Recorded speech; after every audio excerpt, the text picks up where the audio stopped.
Kwame Jesse any producer for this program. Asida Enkoma Asante, Asida Enkoma Eric, Asida Enkoma Yimane Alkaline no nyina yedomo ase. Lola nso yere na ase Cassandra ni Isaac Nubia. So yaba anopai so Enkoma ho a eno eba bidi. Na me sebre no nso aba panse medunson. Enti me di dwudwom no be hya ase na yetimi akwayenim. So anopai ye wo few questions a ibisa Ghana Police Service. Yenye adwuma.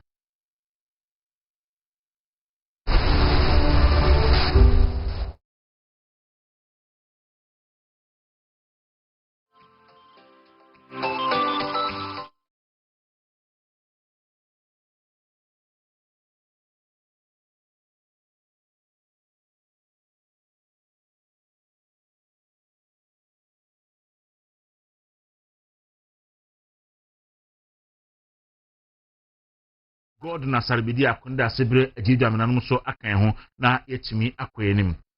Ye hu start trend bi ekoso. Na trend na ekoso no very disturbing, very worrying. So anopai me no ebedi ho enkomokra. Me sebre me wo few information me person me dey ma. The Ghana Police Service somewhere December 5 2021 issue statement on their Facebook. Now, statement no eka say Ghana Police Service say professional police body in Africa and the world. Now, omiti world standard. And to obey the abuse of Ghanaians. Now, abuse of Ghanaians, na saying initially Ghana Police Service obia na wakwakwa chinipano se handcuff guninsa se handcuff nguninsa no na odinimfoni abeto abonten na a creative impression is nipa no po ayebone ansana ya puti nipa no before a competent court of jurisdiction na ya try pano enti nkrofo kan ho asama ema under that was December 5 2021 pacho betimi a produce police for statement no na anope ya kenkan so statement police for the Babontin through their Facebook page saying they police themselves said they wanted to be professionals na omatimi asum Ghana for ye because omahu say all along no ne ana omo ye bia no na eye unprofessional conduct of the Ghana Police Service enti akalampacho fa ne bra na yenkenkan police for ensama omode to Facebook na fe wi na yato aso me ye because the abuse Ghana Police Service for abuse Ghanaians in recent times no they are ebroso and I'll tell you why in here make us say Ghana Police Service abuse and crofo any right. Enti say wo say Ghana Police Service obia mo because na enipa a complaining enipa akasa akalan enipa akasa ache say what you obia na what dey na nim abeto abonten. In fact, OSP nso kra asase eyebi. Na what painted the impression say onipa no eye duty kra ansana ya yeyi. Akalawa die asemu. All right. Entino eno enema the Ghana Police Service ede sakratei eba abonten. Okay. Akalawa die enye readable so there and the obey na musa. So Ghana Police Service, the simple and short of the statement, 5th December 2021, and it said, Washa adia sini say omu chenkrofo a omu de omufoni eto abonten. But ene a make us say under yera tetenyewonu yohonu policy ni a ekoso this very year no.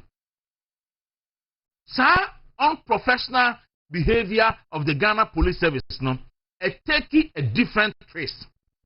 Now different trace that taking say and that's your chiwa.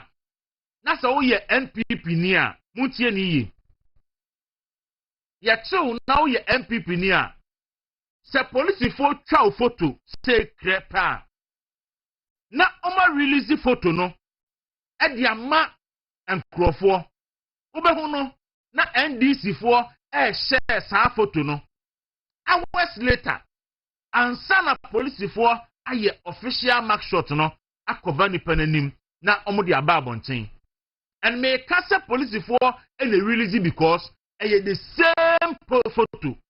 The same photo. Okay, so in December and 5th December 2021, the Ghana Police Service is determined to become a world-class police organization and the best institution in the country, serving as reference point in Africa and beyond. To achieve this, the service will have to demonstrate a high level of professionalism in all policing endeavors. In view of this, we have resolved to no longer show or display faces of suspects where they are who are yet to be convicted. The faces and identities of suspects shall be fully displayed only when the suspects are properly convicted before a competent court of law. They want further to say also suspects who are declared wanted by a court with a warrant of arrest for various acts of offenses shall, where necessary, have their faces and other physical attributes published for purpose of identification and prosecution. We shall, however, continue to display the covered faces of suspects to announce their arrest and lawful detention in order to assure the fear of people who feel threatened by them. So when on the 5th of December 2021, and Ghana Police Service actually on their Facebook said now they want to become a professional police service. So amuchi obia amunfa nipa no photo e meto abontin biom. Amuchi obia onipa no identity no amunfa meto abontin biom. Ba enne nia ekoso no say efi si ewura afi mu. Amanfo nyina abedi adanse se obia ya che no se oye MPP ni bia no. Ni raw photo na police for twa no e ba abontin ebia minutes ebia hours and sana police for official mark shot no aba abontin. Ba ya chi NDC ni a sa adian in fact ya chi obi no NDC ni a Ghana Police Service, they don't even publish even the covered mark shot of the Nipano. They don't even publish it. And the clear example, I see a Kwaku election by no. Ghana Police Service issue statement a catcher say much nipa minu. They never ever publish their pictures, whether covered or uncovered. After that, now the year you be kwakwati NPP for sorry say omo Ghana Police Service indi. Eti Ghana Police Service omo ankwachi nipa no a omo ye atutura asem Abrekumanov na they will protect themselves ewa kwatia. E ho na statement from Ghana Police Service so much nipa 8. Sa nipa 8 no se omo ye motia, so omo ye nipa, so omo ye aframa, so omo ye mema, so omo ye ma. We never ever saw their pictures, whether covered or uncovered. The Ghana Police Service, they didn't publish it. In fact, I went to their Facebook, it wasn't there. Remember, for the purpose of proof, remember just about 3 pictures to prove they are making. So the first one I made the and pay attention to the pictures because we evidence no lie, mean control. And they exchange for I know, mean control. So I'll prove with evidence. So the first one, a fancy comedy, any AY. The Ghana Police Service, a fancy comedy, any AY. About some commenter on my TikTok, I will be back also. Then, your one who said, Yachiwomo, then the pictures came out. And you see, so pay attention to the pictures. So, pictures are bad on team, saying, say, Yachiwomo, now a pictures are young cover independent. And the say a rolling on Facebook. And you who say, now a NDC for and a share NDC social media activist. Akala mahunyeshe. You who say NDC social media activists. And I shall say, share those pictures. But when you pay attention to the pictures, it's a rano and a AY and a fancy comedy and a Janet channel. So pictures are a babon, and me who say Yachuomu in. There were other pictures. Me handcuff a woman, sir.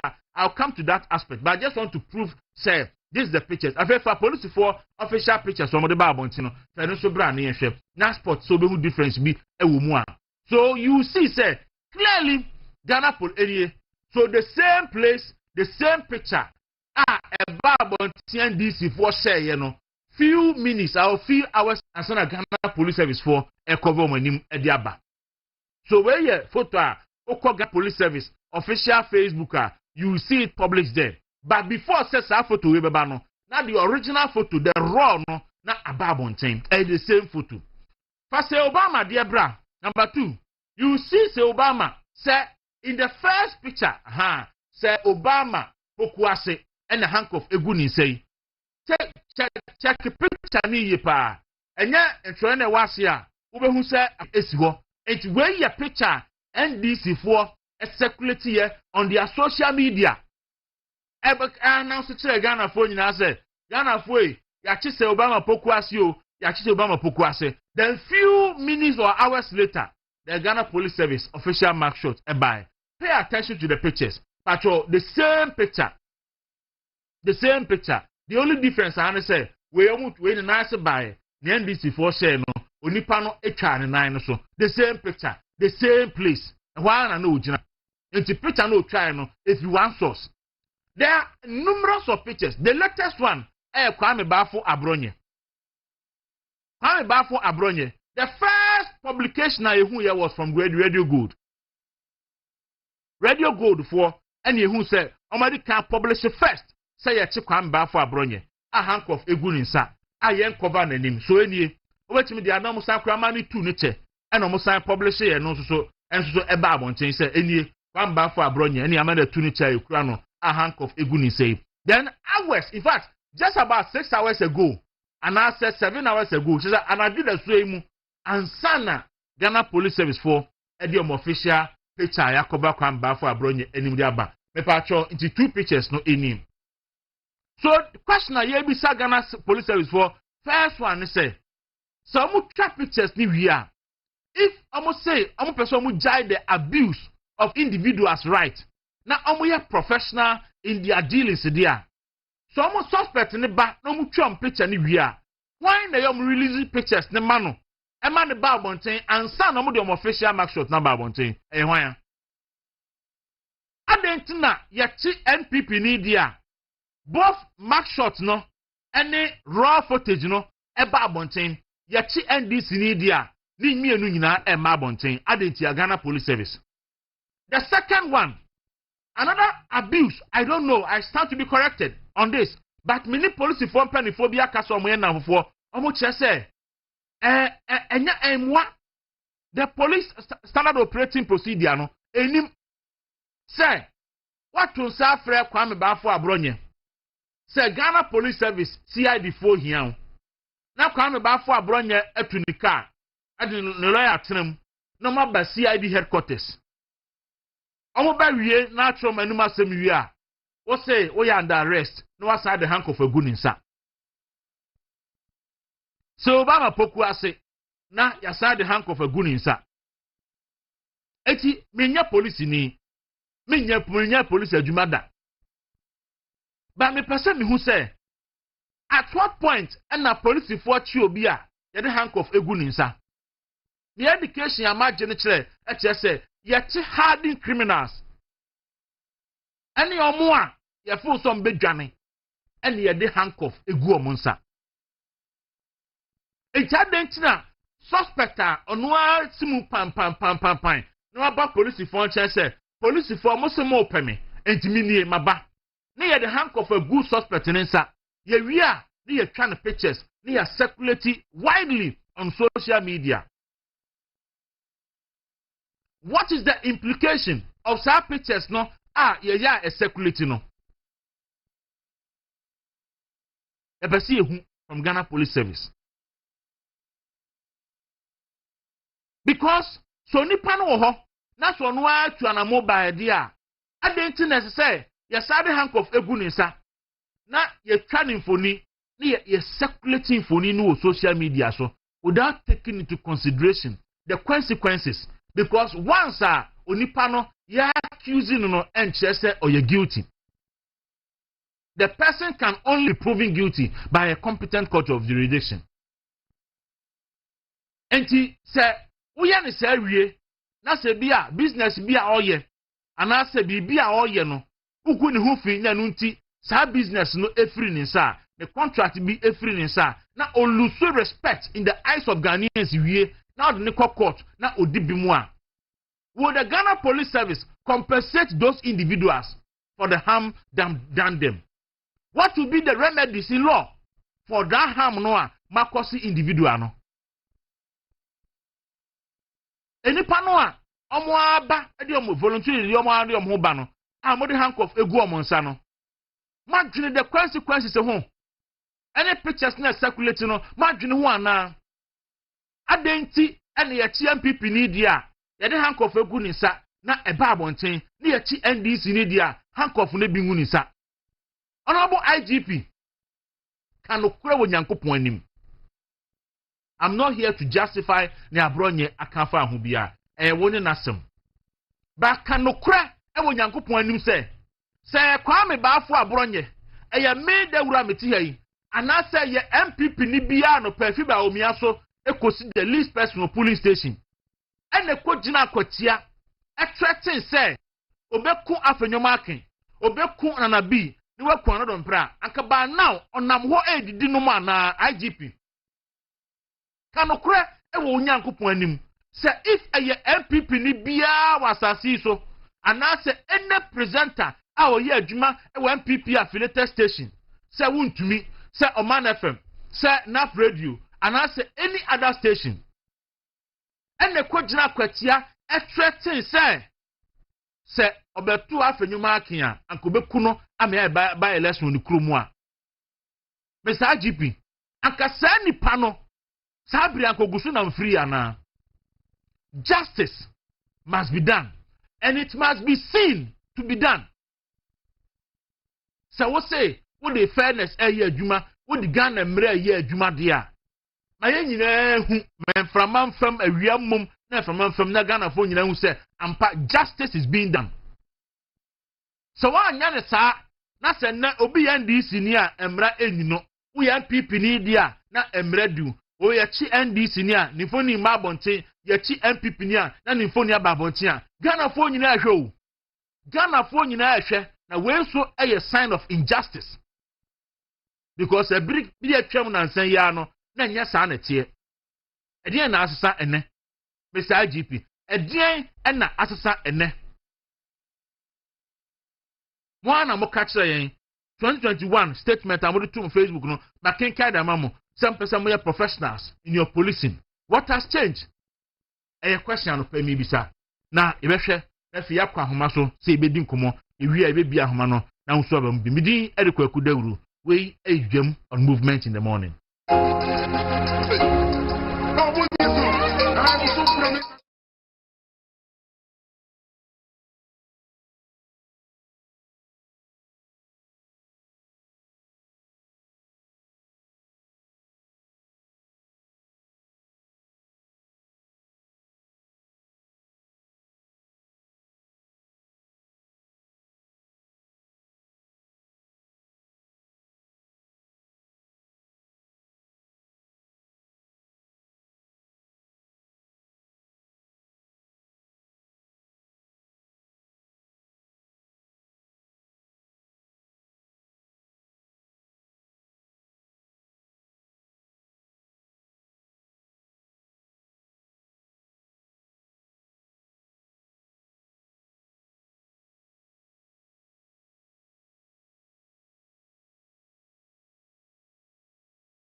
Enfanti beedwe na bokọ de Radi to minti. Odi ache yen.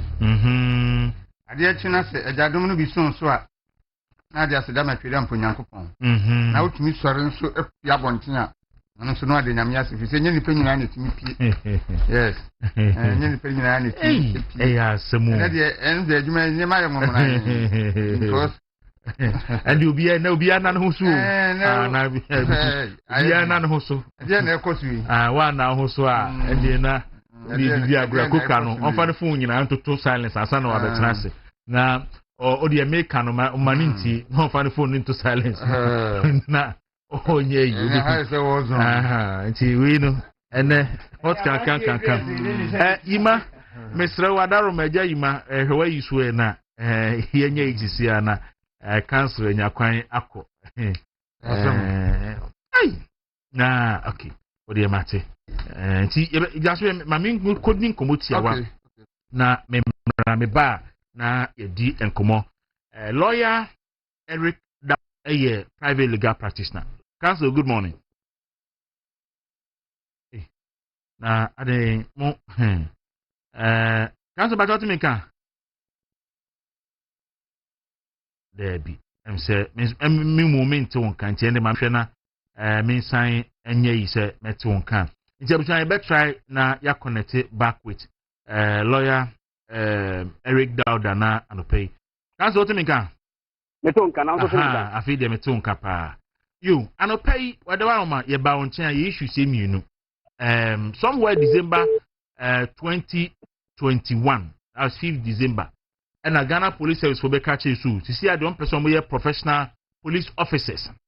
To mu twa nipa mfoni wi a omo mfa ni mfoni e meto abontin biem omo be cover nipa nanim say o suspect a afedi na say trying for aba ne say e be hu no na the same picture Ghana Police Service for try no na raw no e di kan pie ansa ne bi a minutes or hours later na Ghana Police Service for mark shots no enso aba abonten ye chi suspect ni bi a omo de e ma abonten kra and a clear example e ya blukuma for year be nwotwe a police force omo chi omo yi obi a hu on picture bia then the other one is ye chi obi a na handcuff guninsa in fact onipa ono akra attenda ne hu in so mu hia me maba me lawyer ka me ho obehu a na ye the handcuff aguninsa na ono nso so publishing the pictures e wa abonten e buru ya adwen so kakra na ye pese ye hwe se emramu no es die na emra no e ka fa sanse mi ho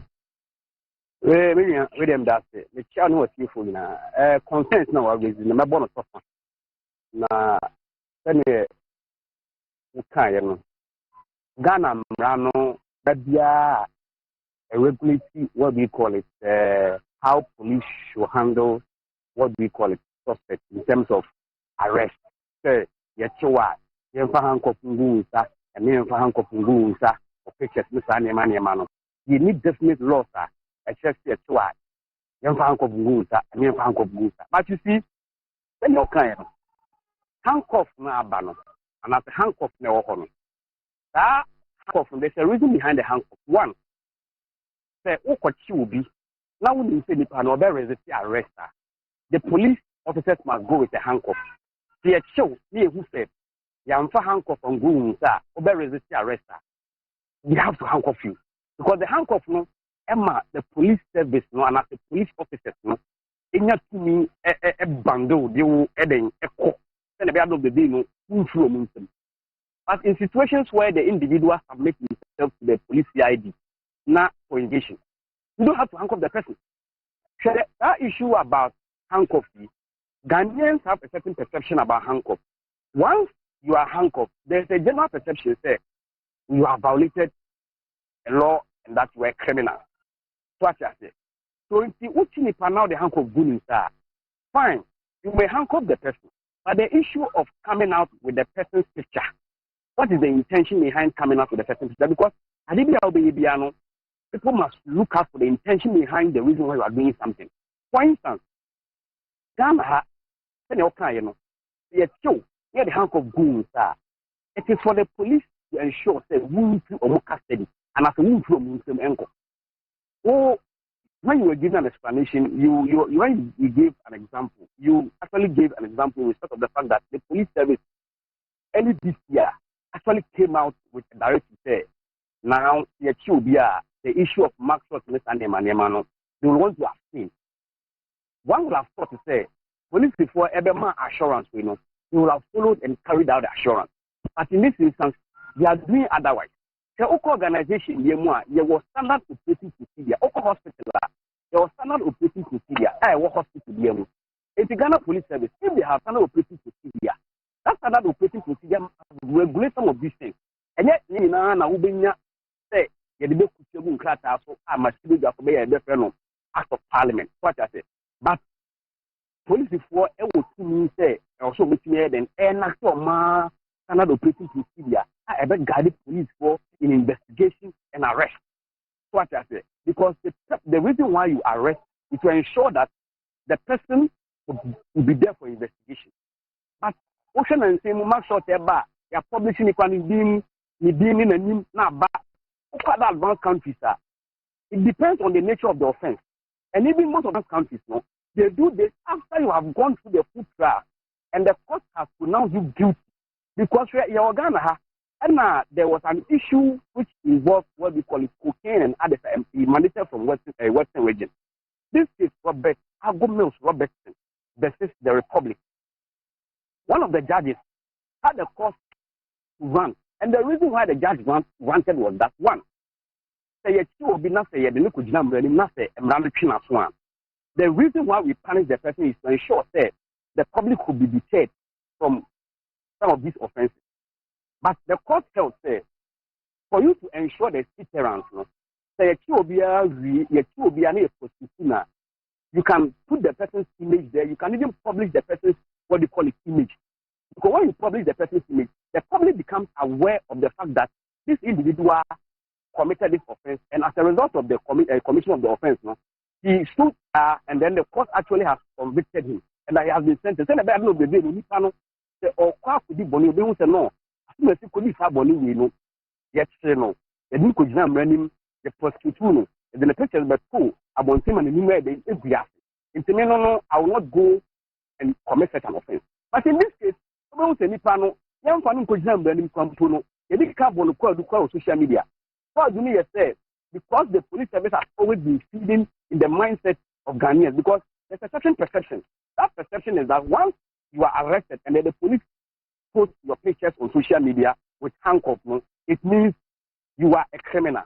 That shouldn't be so, because the 1992 Constitution of the Republic of Ghana actually talks about presumption of innocence, which presumption of innocence ignores what they call it, the benefit of every accused person. You are presumed innocent until proven guilty by a competent court of jurisdiction. So the Nipano images about social media, and I say Nipano no be who say assume a good handcuff. Now you make and say assume take about where no.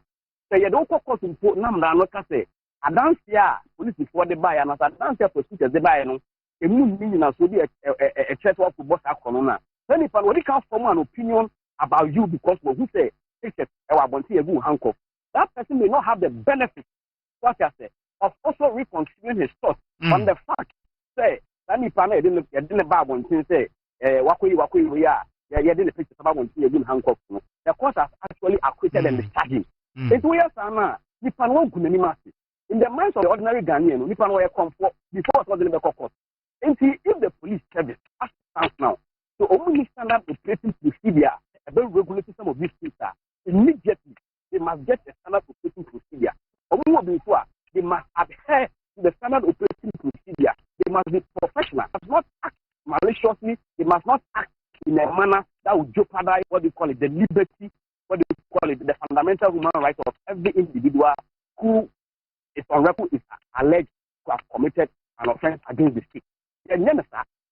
What I say, in Chechemuka Kramit Media Mamma, any other question, you can even put it Sisiano. Say obi ye the handcuff a good insa na ya publishing abontin e na so ye say the handcuff good na ya publishing abontin. There's a remedy and a thought. There's a remedy because once your image is out there, no, the ordinary Ghanaian believes that you are a criminal offense. So you have to be malicious prosecution. For instance, me and say, if someone goes to lodge a complaint against me at the Ghana Police Service, and then Ghana Police Service no say, okay, as soon as I have a lodge complaint, let's invite the person. Me invite me. Here, me born me could not what do you call it? Running. Not say Emrano. I then actually say, the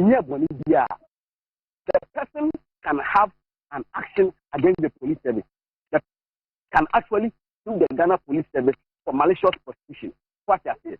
After suing the Ghana Police Service for malicious prosecution, you were arrested. What I said. You were detained. What it means is that once the court says that you are not guilty, you are discharged and acquitted, the arrest would mean said it was unwarranted, it was unlawful, and your detention was also unlawful. The law also provides that once all these things are done and then you are cleared by a court of competent jurisdiction, you can sue the Ghana Police Service. You see, we are in a democracy where people fail to test the law. Now the Ghana Police Service and Yoku, now they invite people, they arrest them, and then they throw in trump-up charges. I don't know, they don't prosecute. Ocean Kofa Police Department, they've not been able to secure any successful conviction in respect of what they call it, allegations against the panel. But because of that, Mamufonu show into the Ghana Police Service, not so much as you must have such a right, and that right is guaranteed under an institution. That right is guaranteed. What shall I say? By what do you call it? The law enforcement. So once police invite you or arrest you or detain you or put you before court and begin to prosecute you and detain, when you come out, you must secure the services of a lawyer. You must take an action against them. If 2 or 3 individuals I see are able to take actions against the Ghana Police Service, they'll stop it. But about the pictures, no. Say the pictures on the official police social media handles, no dear. Ya cover unipanenim. But near who say the same picture, no. Na I say you carry near release ya many pebi. I'm almost circulating and no answer. Police if I cover the panel, you are to abonting. That issue no so and no over can say because police for catch or say and your money nipa you cover and any better abonting. But we see say the same picture now police if I cover any mono the same picture and the abonting. So one, when you were in a handcuff, you were in a uniform, a boy. So once a third party comes out with the same picture, one could reasonably infer a police and this African file because nobody was there. And the police service would not even allow an outside to take place when you were in their custody. Especially when the picture at the bar when actually say you were in custody. If you are police counterback, now Obia, the handcuff of goons, now your child picture. That picture, no, the police may cover your face. But if you see the same picture on the walls of an individual on Facebook or social media, you can now or you can then infer, say, it is indeed true that the police service actually leaked your picture and gave that picture to a third party for malicious reasons. So that's it. And see, once you are defamed, if you feel that those pictures that have been separated, they have actually caused you damage, reputational damage, you can commence an action in respect of defamation against whoever did that against you.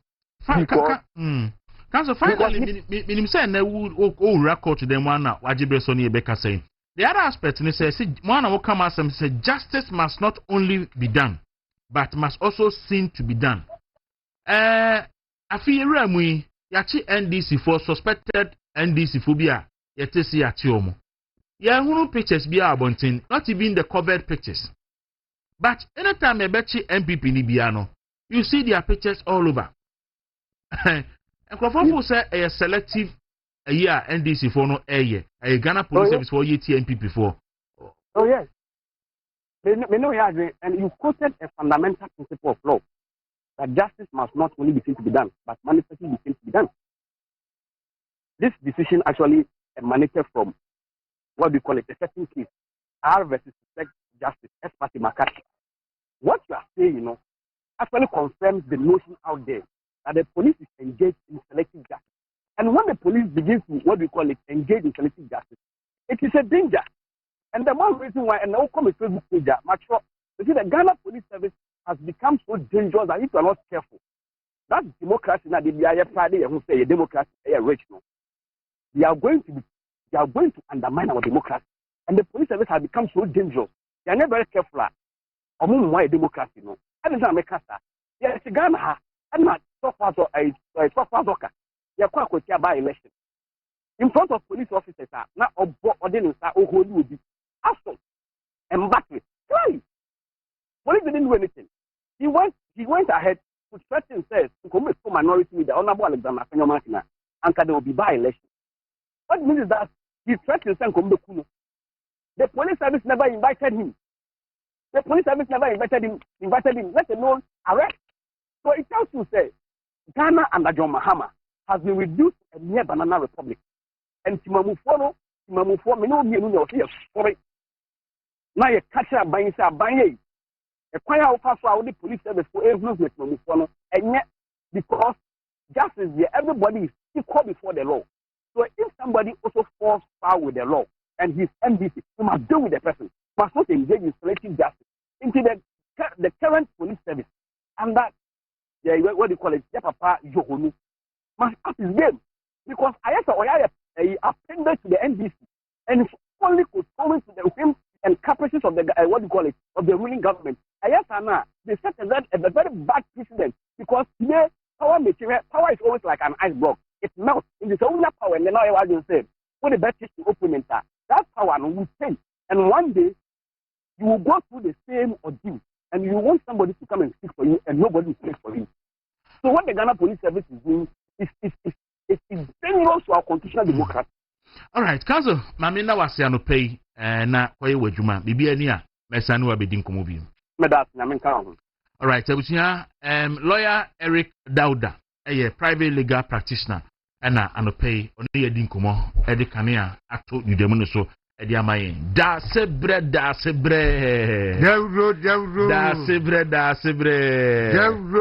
na wo de ye chewa enye photo nkwa na beba o videos e beba hwe ya o naked videos nyina aha e beba bonti wo no de wan hwe ya da e beto no we be you naked video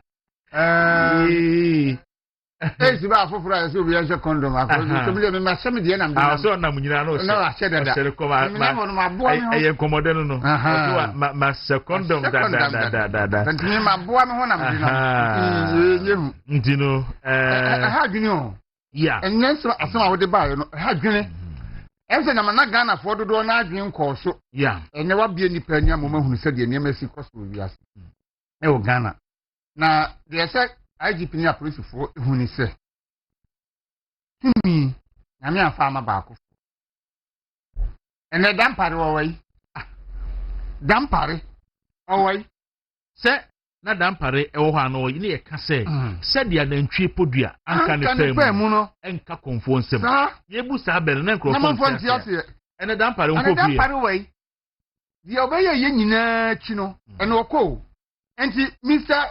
Your friends are telling you hunu. Aye hunu. Won so bre ba sam wako. Na ne be no crash on the da. Enti judging papa bi. Because IGP we oba ye ti said ye bo owura kwa atia champon ni woni abakodin no. Ye mbo nsu din bi. Yeso IGP oba tetejo hunu de wanche. Na so adwuma oba ye de o me afa na nim be nyam. Na wo di dimpa kofie. Ese ni dimpa na ese nipa onya. That's na hunya de bebri. Ja me anafai we me dia dansidi e de aba. Enya dansidi wo. Ena ho no. Nsere no adenti na mochie beef ni dia. Mochie na mo twa ni picture. Na mo dia ma NDC media act. No ma publish raw picture no. Dia aba. Ansana be awesechi. Apprenti body bi akọ But abronya de no. Ready good for publishing and dra no pa wie no. Eye be just 5 hours 6 hours ago. Mami ko he.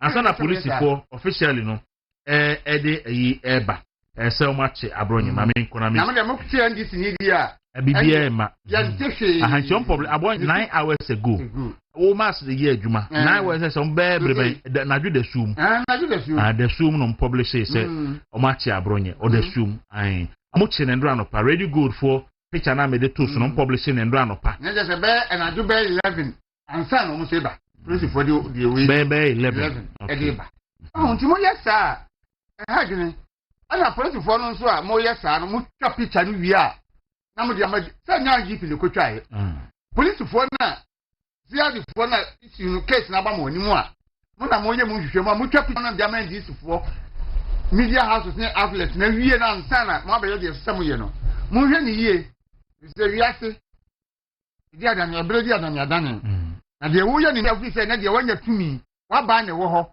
nti betumi atiti Ghana ni bi a wo pe obi antimi nya ohwe NDC ba be mo mutumi kasa sa ba hard kasa no NDC na me kasa e wo opposition na na da ayi o kanse mu bi o mo pe bia for mo hodi enne Ghana ha ye tie say o kasa na wuturu because o je pe na ye do sene o ka se me ka so bi dia nua be gu ye kwa mu e be si kwa no e ma ne ka fia mi o ye ndis no bi enti gu na ba ampani ampa so bi enya ne hwe ampani ampa so bi enya ne hwe bi aso enya ne hwe da bi na o be ndwen no dia be gu kwa mu ama kwa na ka fia bi obi a ntimi enya ne hwe da se be type of boy down obi a e no kre obi a so ntimi enya ne hwe e na ampani ampa so bi aso anya ne hwe no no aya de opa na o sisa no ka yo djuma na de aka gu kwa no o di fi koka maachi yenia na bokode nyametias na oho ye amrado onwumbi o se me ho ye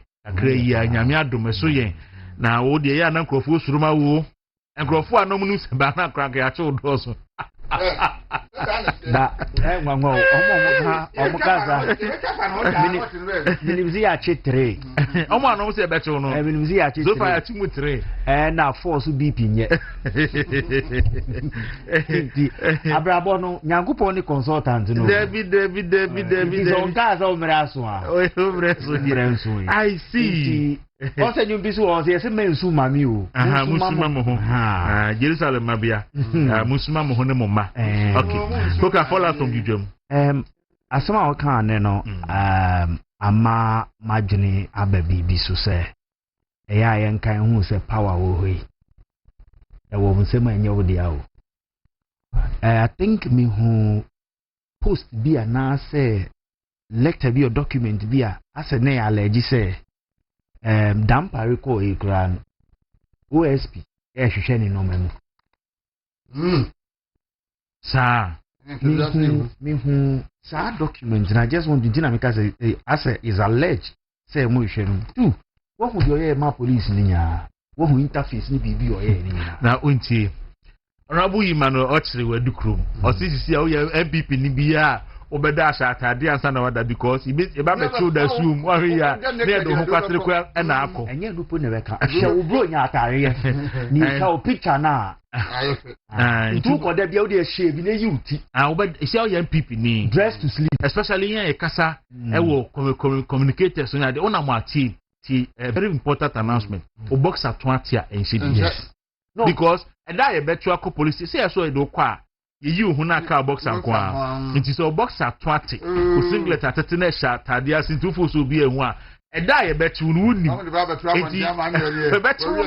and you ready say any photo shoot unprepared photo shoot can happen any day asama e koso no me pese me busa say reset na ye kan enu ni o na o aban mu na wo ye no o kai say Godon bekai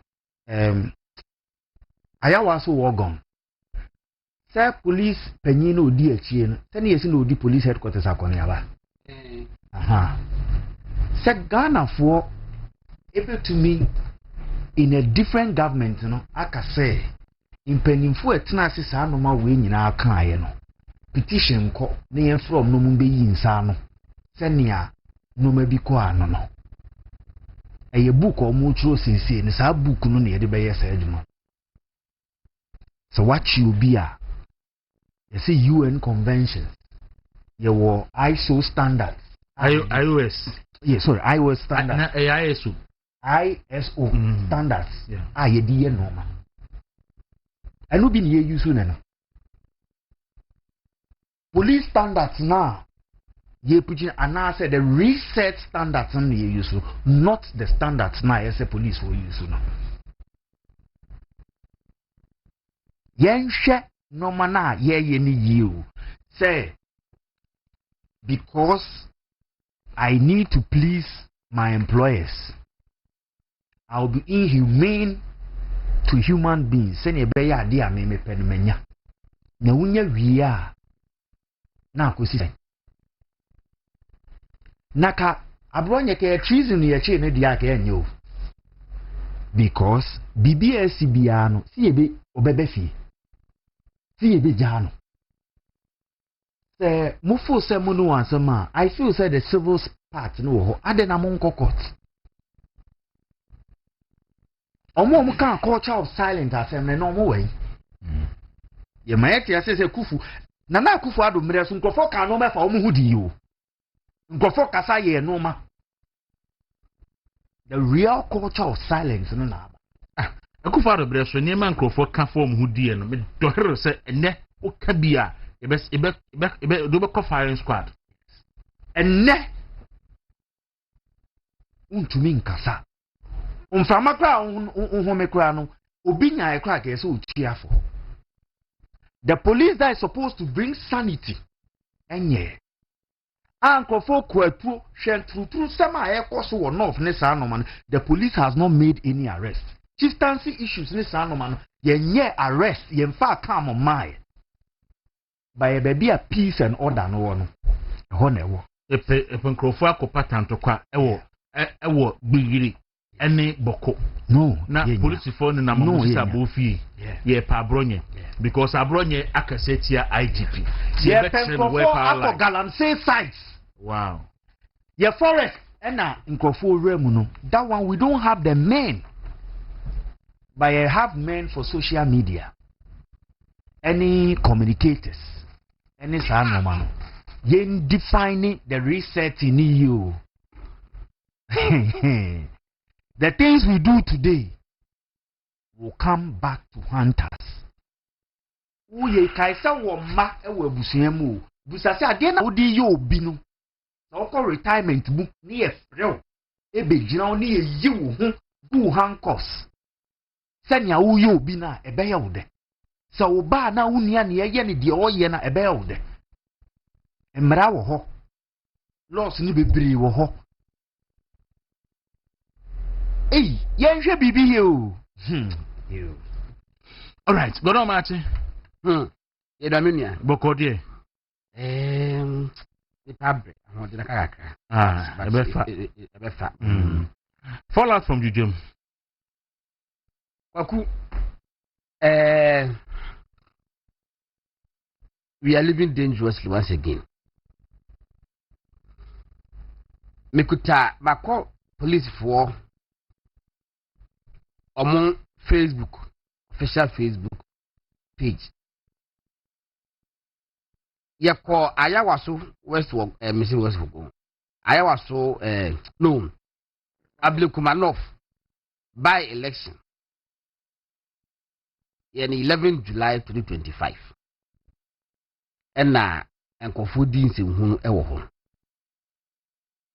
We a year statement of police for the by 26th August. 26th August 2025. Almost saying 8 charged for violence during Ablekuma North rerun. Okomotra ba ye no. Omudi nipa bidin na edin be se nipa din. Ehhehye ho. Na omudi omufika ho. Muhammad Abubakar 32 hwani ebi 38 43 ni adiade oku omuye omu pictures nka ho where to the 6th August mekwa na misaku hu bi fufuro wa ha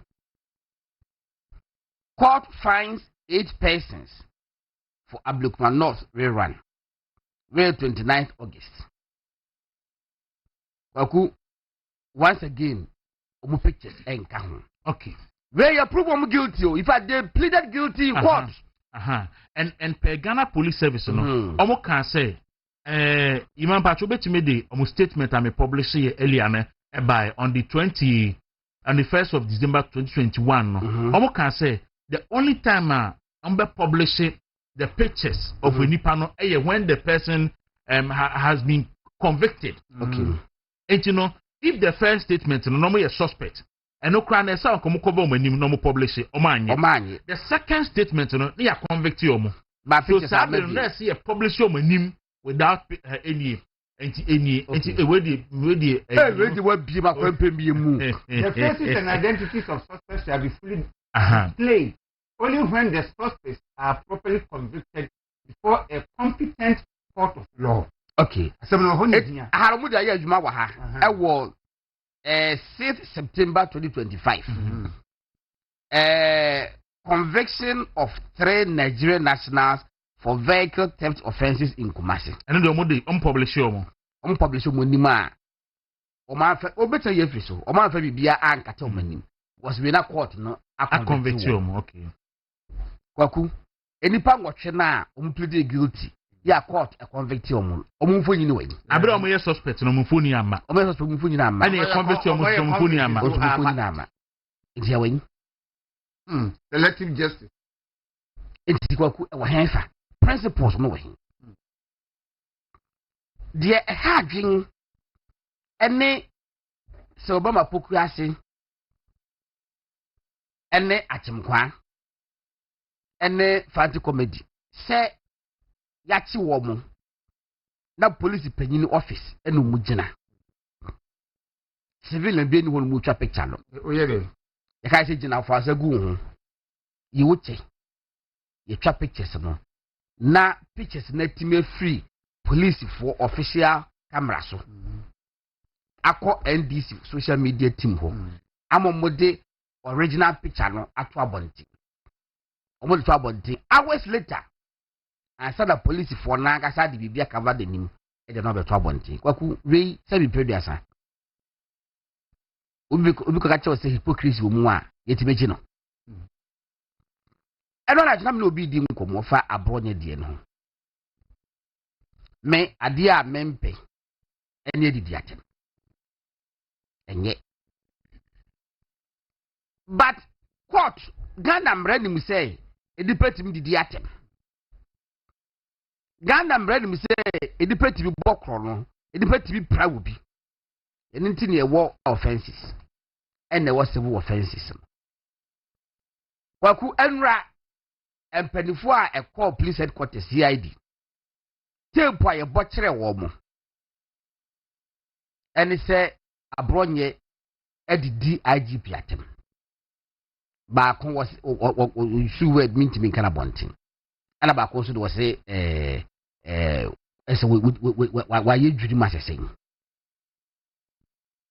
Kwaku ye no criminal case na say civil matter go on media me say and ye see me say so wo for say a criminal me who asem yes me no dey go on e court no e dey be determine say asem we a criminal case indeed court be to atwene and be to aso but the problem am be one the standard operating procedure of the Ghana Police Service edu ba bia na shift yakoha edu ba bi dia na e dey akoha if esade ne ye say ya edi kwasi mensa say edi adongo say edi mawuli say edi akanso say then we all go by it but it cannot happen say go on me and me bisa okonim ASP Charles Adaba aminim no pa retired ayin me ne kasa no pay because na me pay me niam bia me o look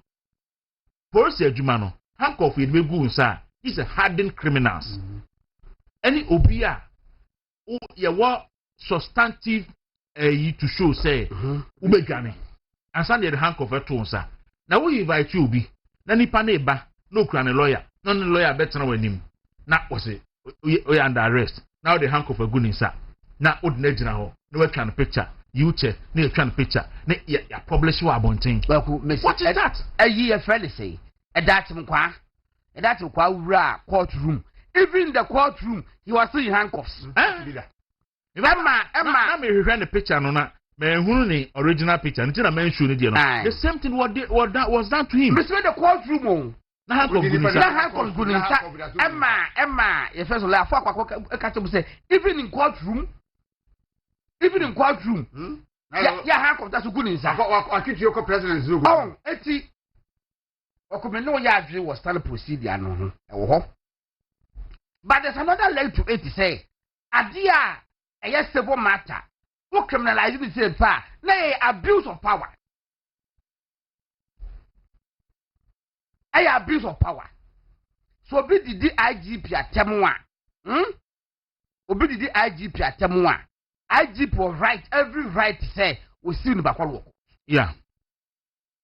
Obi at the assembly to IGP so IGP was every right to say we me a see in the back for defamation. Yemfa police to me continue back. You don't criminalize it. You don't. Hey, Kwaku, and you're not father dear will deserve Nobel Peace Prize. And in fact, under this same IGP, a branch now was there to be dear by ya, and this was for Zanon, and they tell in the back court, and a bench warrant done a show. Yeah, and just go see airport like IGP sat aloof. And the power did the penny move the atom Ghana. IGP sat aloof. And my branch and security for board who by at the court, a press court of the land, Supreme Court. Oh, yeah, was not comfortable. Tell and this is a robot. Chaco says, sir, next security for Saku big car gate. Do a man is one quarter nasty. IGP no one here. If your uncle did trade him, hey, oh my Ghana. Madam means so insult to so. No, Momono, or man said that they should wait for more. Aboye wo mekuna na Kwaku ede ba asem na ede da ba asem ma aboye ko kan do kan ye yina yakọ police for at 5,500 police officers and na free ha ede akọ akotia NDC for mpedifo mienu gina bonte say omo twa minority leader Honorable Afejo Markin no munya na kombeku no Kwaku Ade will be quite a court truck to be quite a picture of Pika. They will fish out NPP and arrest Abraham Ibn Effendi Mohammed. No, or control what Facebook said, rest well, grandma. Aye, yet, no, or that, in fact, or them or that NIB.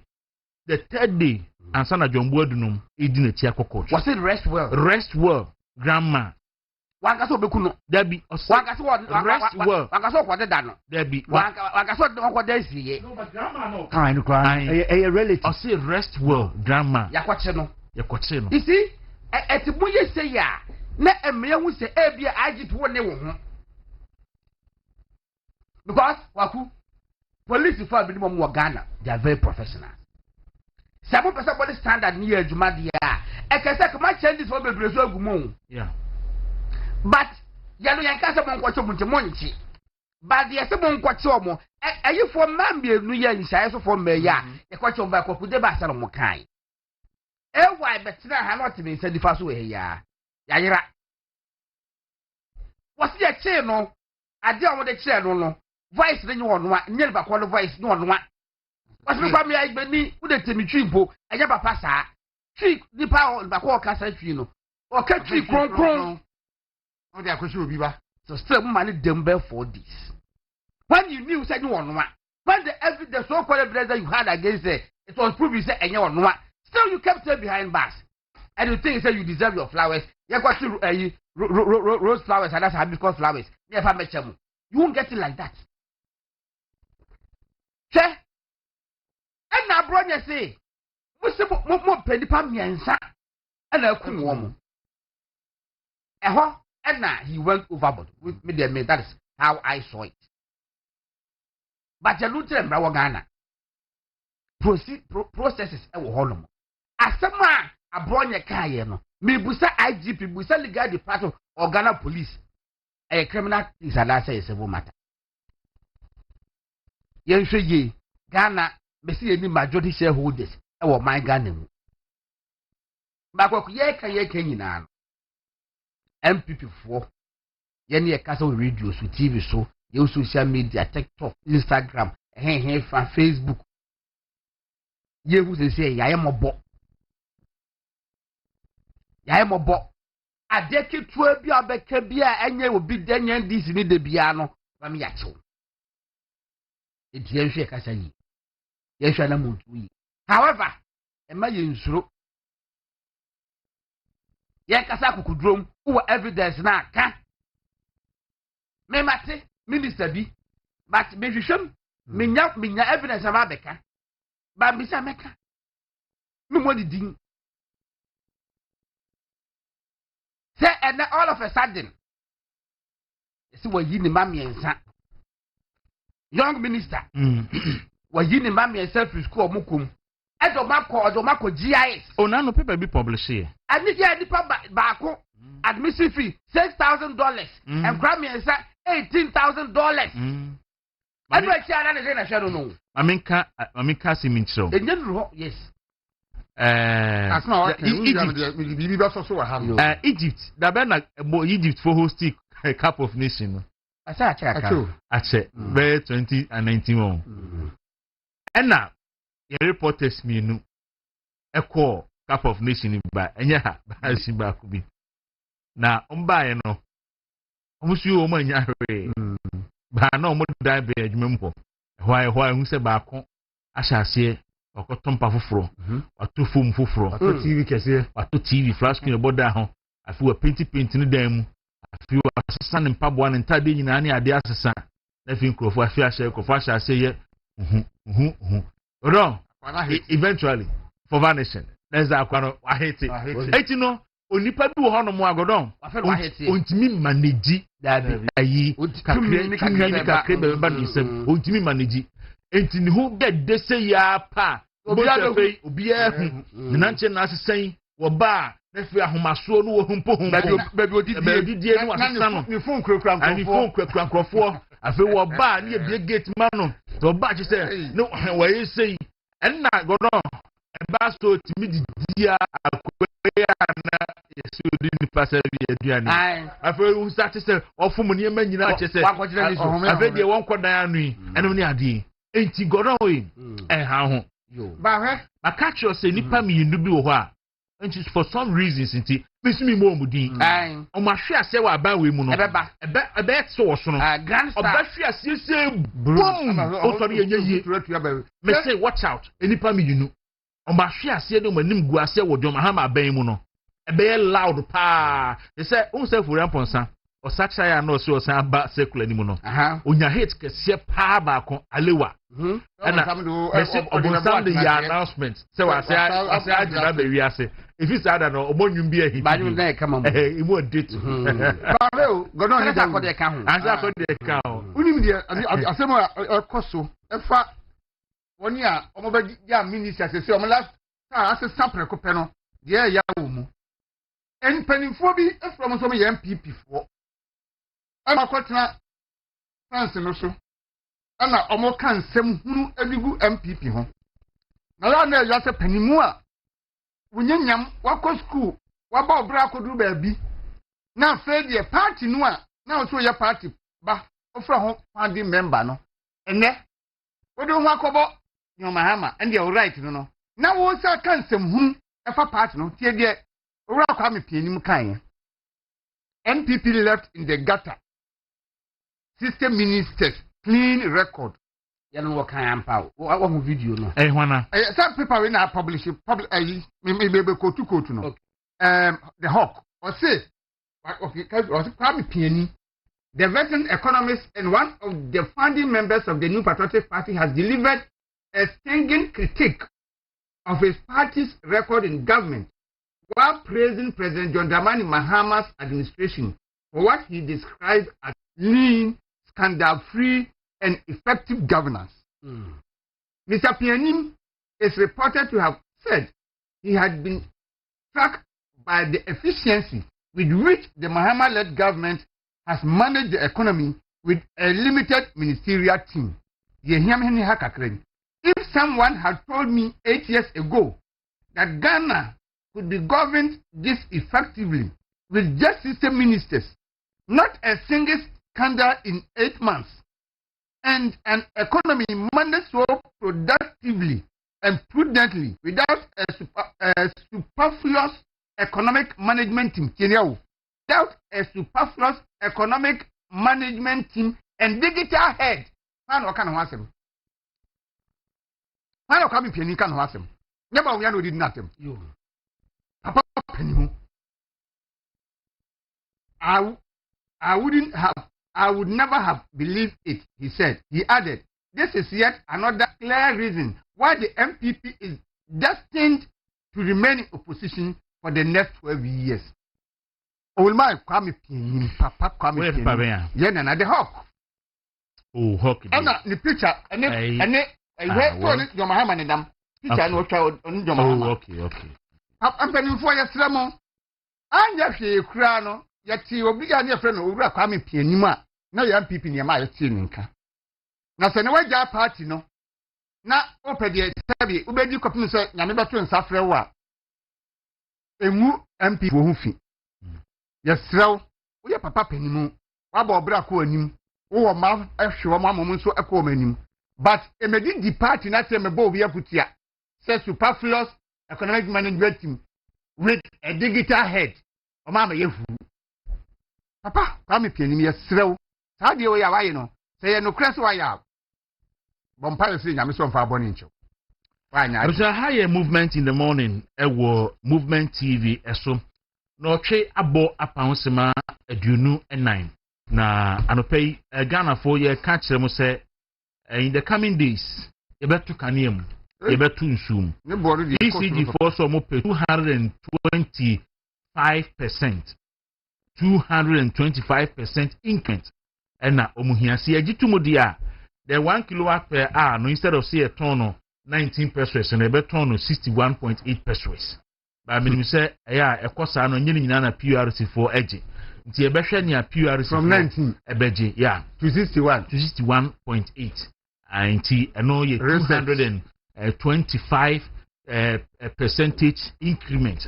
Ghana water for so air promodia. We so air promodi ntiena mehu se endra bubu mu $1 no ma sha se won pan ni bi almost to be room friend doping se for do mu anti-doping agents and boxing doping nti we no e be hwe ni be film e di aba utwa nkontumpo e ma osafo ayira obeda bonten nti no sa no sitie enkomo so ekoso e wo endra mihu se suhumfo ekosra Bawumia suhum MPP na omone Dr. Mood Bawumia ekudi enkomo ekopleje omo support to Dr. Alhaji Mahmoud Bawumia there are other year wo hono mo me hwe ni mu se menya enime bi na fiye timi edu ho enkomo ba mia ewo grounds oye juma na godon Dr. Bawumia Crawford na omonki tom ho look eye no kre se abano woto a Dr. Bawumia na be wini eye no kre se Dr. Bawumia o show leadership eye no kre se Dr. Bawumia se du si etie no ededi na mum omon hwso omon makwan bebre ama enipa enton ewa se obebre yes omon come ho no munya adwuma no obi a relax because bere ni ho ba bi ebetimi asai wodi no godon unse na no chema buga antwando nse nuro chema buga video e ba bontin unse trend pa oni so issue apology apacha onso apology no obi ente ye nipa enra kwa bi mu send the original yidi be so apacha obo so mo obi ente ye enti no Dr. Bawumia team no ensori nyino mo nan so ochena Radio Mahama ebehia media form yegyina beku na omaye na let omo for suku achede ba bontin no sa the title say and I am strictly by invitation and you are invited me person me can see me chere people for okay say prior to the election 2024 Dr. Bawumia ye media press encounter bi ewo ho ye hifa moving pick one Emma Yakubi dynamic first lane me ma mensa so a miracle saboaje one frame ofre obi wo me nchen abena pokuya me amenu aba abena pokuya ba dom fm not me nchen wo frɛ no one frame me. We call to the extent of sending him a text message. Say we were very important question. Nti oma me kwan na me nkasa one frame. Omo frɛ Belamundi, head Juma man DC station TV3. Omo frɛ it 3 times. Yenu anu mu bia eye adwuma for NDC, omo ye known NDC members. Membo bi adin wo ha. Miracle Sabuaje no frɛ wo mo. Ye wi program no me pia bontin no me protest ye. Me je frɛ me. Awo ye o de frɛ o. Me pia bontin no me protest. Maami afọ akoto wasn't happy. Say ye ya ase ne kasa mu no na ye adwuma ma MPP stations no ye aduebo. Say ensi e frɛ enkrofo akra esi ye kra de relax ne ye frɛ enkrofo a eni afa no for Dr. Bawumia obi ehu say onyenyi mu. Ochina ana ma from nkwa I would to was Ochina John Mahama ebe media press engagement.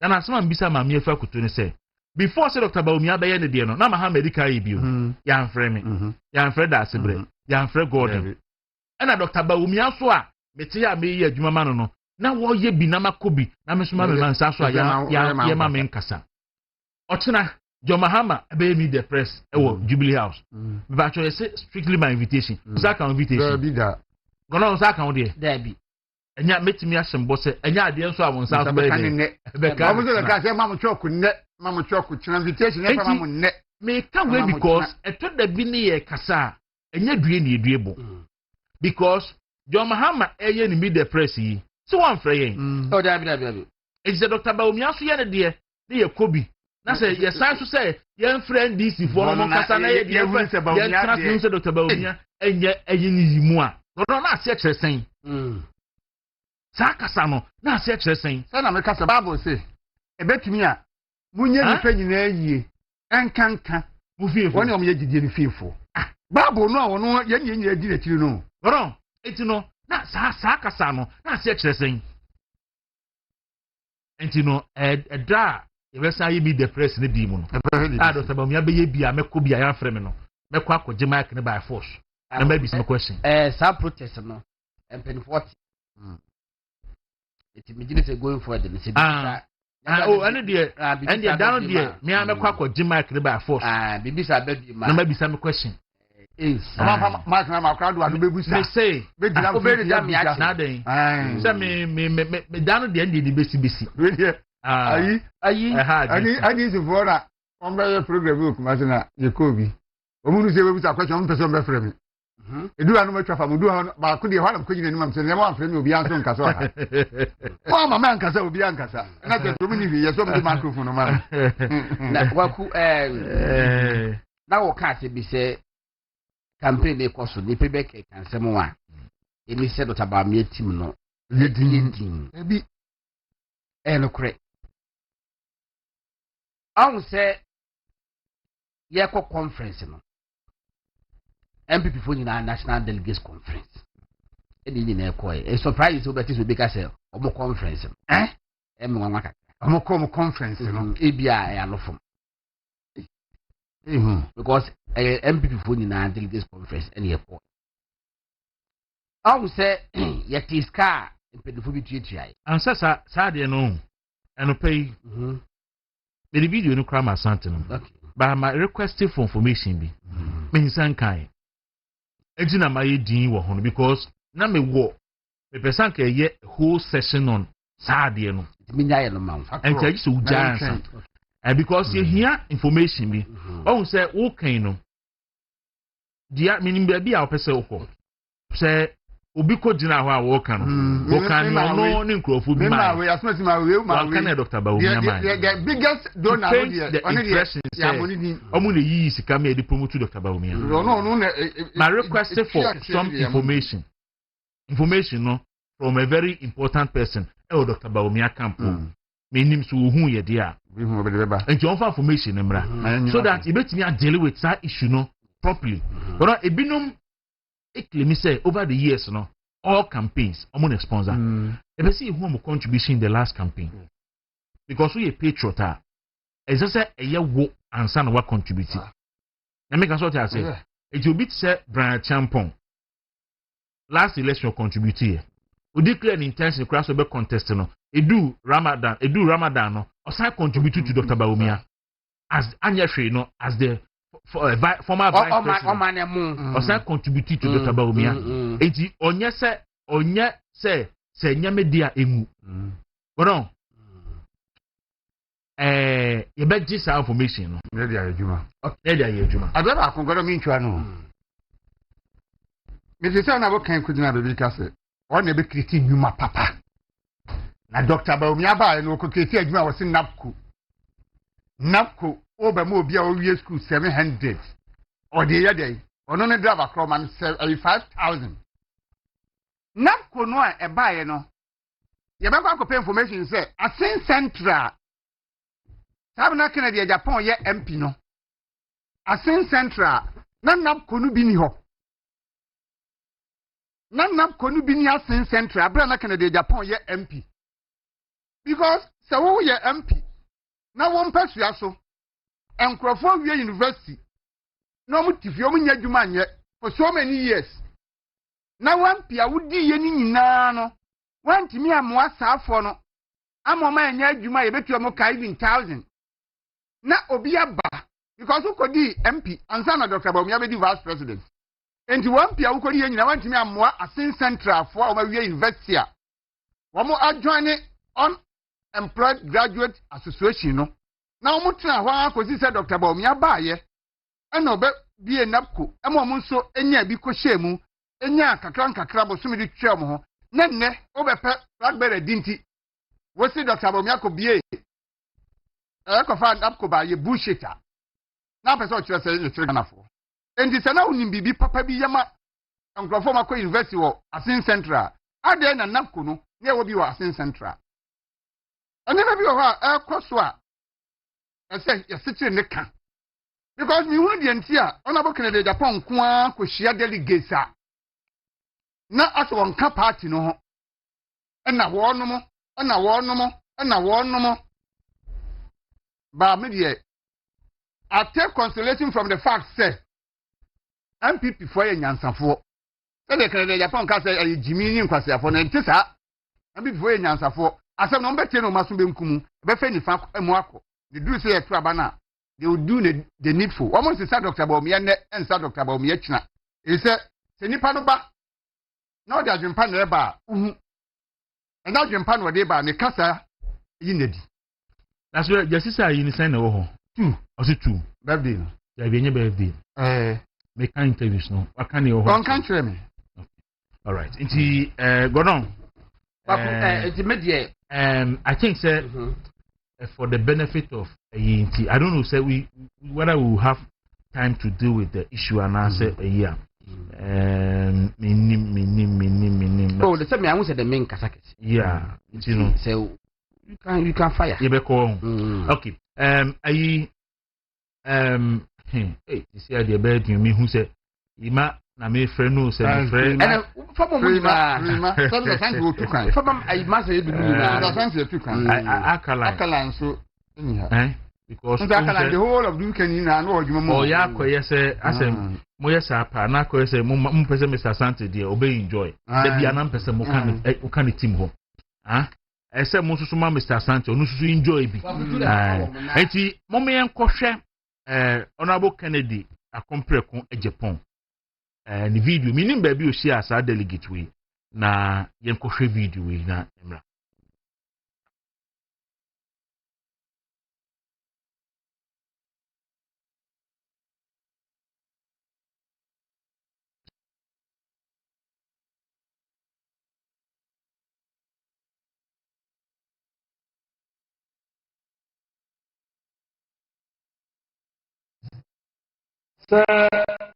yɛkɔ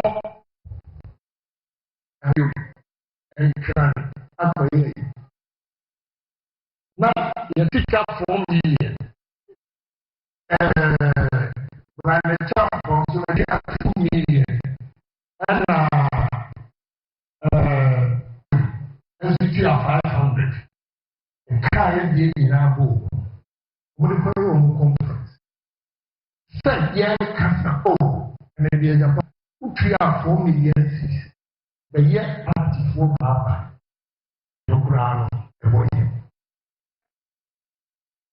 n'ano a yɛkɔ obiara kɔ faale a yɛkɔ yi nnipa no kɔ faale yɛ baako deɛ ɛne party no atwi ɛma obiara hu deɛ nɛ ɛti wɔn a wɔfrɛ Alex Martin ebisa ne sika Kwaku kyia na mɛtɛ bɛrima a ɛni wuo ɛni nafam kɔɔ mu obiara nyɛ afrɛ no because ofiara wɔyɛ nneɛma yɛ na abɛfiri hɔ ne Monday ɛna party panyin frɛ sɛ wɔamoa yɛ a ayɛ den o NDC fo sika wɔn mu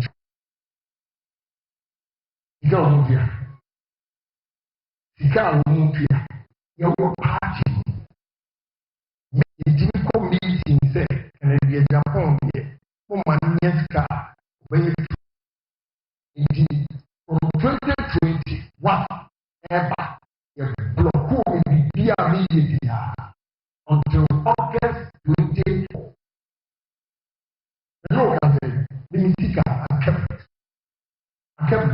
sɛ ndisi fo bɛtua sɛ ɔmo ntua ne nkyɛn kɔbisa ɔmo ntua fan ɔmo antua fan bi wɔn wo party kɔ ntua wo party ntua nti ɛnuanom party no ɛkɔtwe na mo dodoɔ no mo dɔɔso kyɛn kakra no mo yɛnye party no nsi hɔ saa nnipa yi a saa bere wasɛ wadaagye abɛtena ha yi mmerɛ du sɛ wopɛ bibi ama wo ba ɛti kɔtua sika sorry okay go now afɔ bɛtumi akɔ Kwaku nsɛm a ɛkɔɔ so 2023 MPP presidential primary the same playbook MPP foɔ bebree including Dr. Bawumia camp ɛgye di sɛ nsɛm bebree na nkɔfoɔ katia Dr. Bawumia a one responded ɛka ho ha campaign no 2024 election asan started moment that day ɔmo yɛ boot for boot Kwaku deɛ bɛbɛ biara ɛnyɛ no kure biara ne so bɛ yi ano deɛ bɛkyɛ kakra bi nso a ɛsɛ ɔbɛtene Honorable Kennedy Japan can say, since 2021 as a saying, the contract be near the Juma obo blockade. Na penophobic question them say, Uma Kennedy Japan in Yesika. Na what obey too powerful. None of this Canada. I buy contract about my Honorable Kennedy Japan Yesika, and I said it. Is that the reality? The minimum. Na adena MP for pen for bit said them say woman in yejuma no nyeska. Why do you have to do that? If indeed it's a omogi is meeting against him, that's a very unfortunate. However, Kwaku upa yenko finance ministry yenko J list of enko former yejuma MPP abani ye this in into your moka. I don't look at Japan kwa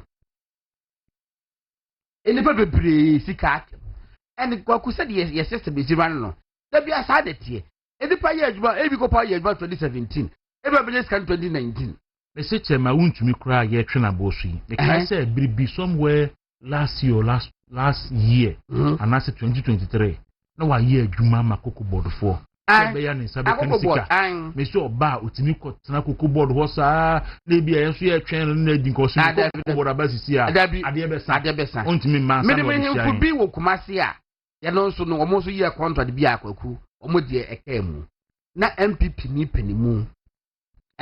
panimu parfin kai akwa ohene ba ko wo kumase ko ka kire ne se Dr. Bawumia na amaye ntwodo ni sika do because Dr. Bawumia pipeni na Muhammad Amin Adam pipeni nti akanfo ne wo mu no Dr. Bawumia na ya amaye ntua saa wo hene no esika Kwaku unfortunately wo hene no so agye di asa eche ya mpedifo te ya omo David che no kasi eno se de bi se ba bia anwe abuni enti yensusu sa self preserving ne ma no Kwaku at party Kwaku conference dey na yiko bi in fact a best in there party no eni ayo vet bomaye there be vet the woman potential aspirants a potential they are not aspirants a potential aspirants because omunya vet impo nya say ya pass will be anko not 2 months ago party no program a conference with University of Ghana. How do you say will be a person contest biana e man maybe egu ase de be dey Kwaku also otua sika na so bia na woman Kwaku ka say otua sika nti ye man eme kasa kakra nti godan dey say sa na mbe dey a ene mo next time MPP for be conference no me so me ko boabo me partners bia no enya 4 million bi kwa say mo so ma me kasa da benya 4 million wo so the 1000 ko boko say ma o kasa say ma me so me kasa wo fit bi dia ba ma contribution 4 million is no me be say 4 million bi say me 4 million no is what the standard oh there be obi si watua 4 million ti say ma ne kasa na me ko pay me business partners obi so tua 10 million no so nyedin hey on the moderator of show na enkrofo a Kwaku na me no nyina ho afande party na me no nyina gate ho e no ewu so ro mo kreja po te ponko so ne egofo no omo ba yeah hu look at the grand entry what the room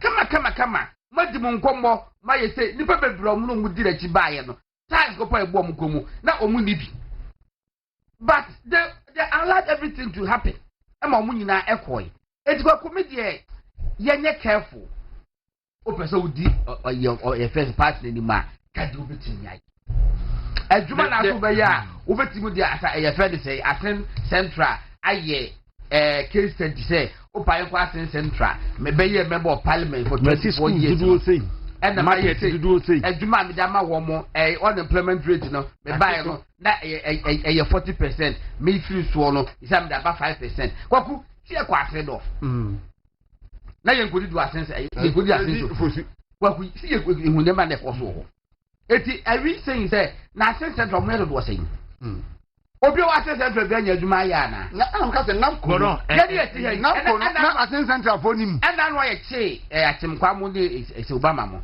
ye ko police siadi me ho police ni bi ka kire me say minimum no wose na wo pe steady leave akoye law and oba na time wo ma na fe won mo kire Japan station wose oba wona me ko ba bi na me de me number man te no friend me na me show ma me hwese bitam obi aboa na na me di obi din ma no na wose o friend no waka kire me say Kwaku steady leave it you know it pay okutu ku school na me charge ku school wa vi enya mi a 20 mi anko Kwaku tell wo mo MPP ni bi ada oh aden ada ro mu ayi that's one more bi da party obi a wo do ya ni kakra wa bi aye godo ni obi a wo do before the me say ye reduce ni nuru ho no cry nuru ho say can say ye say anka MPP pa godo MPP e da oda mbotwe no mu bre so MPP no a ubetimi aka say wakofa form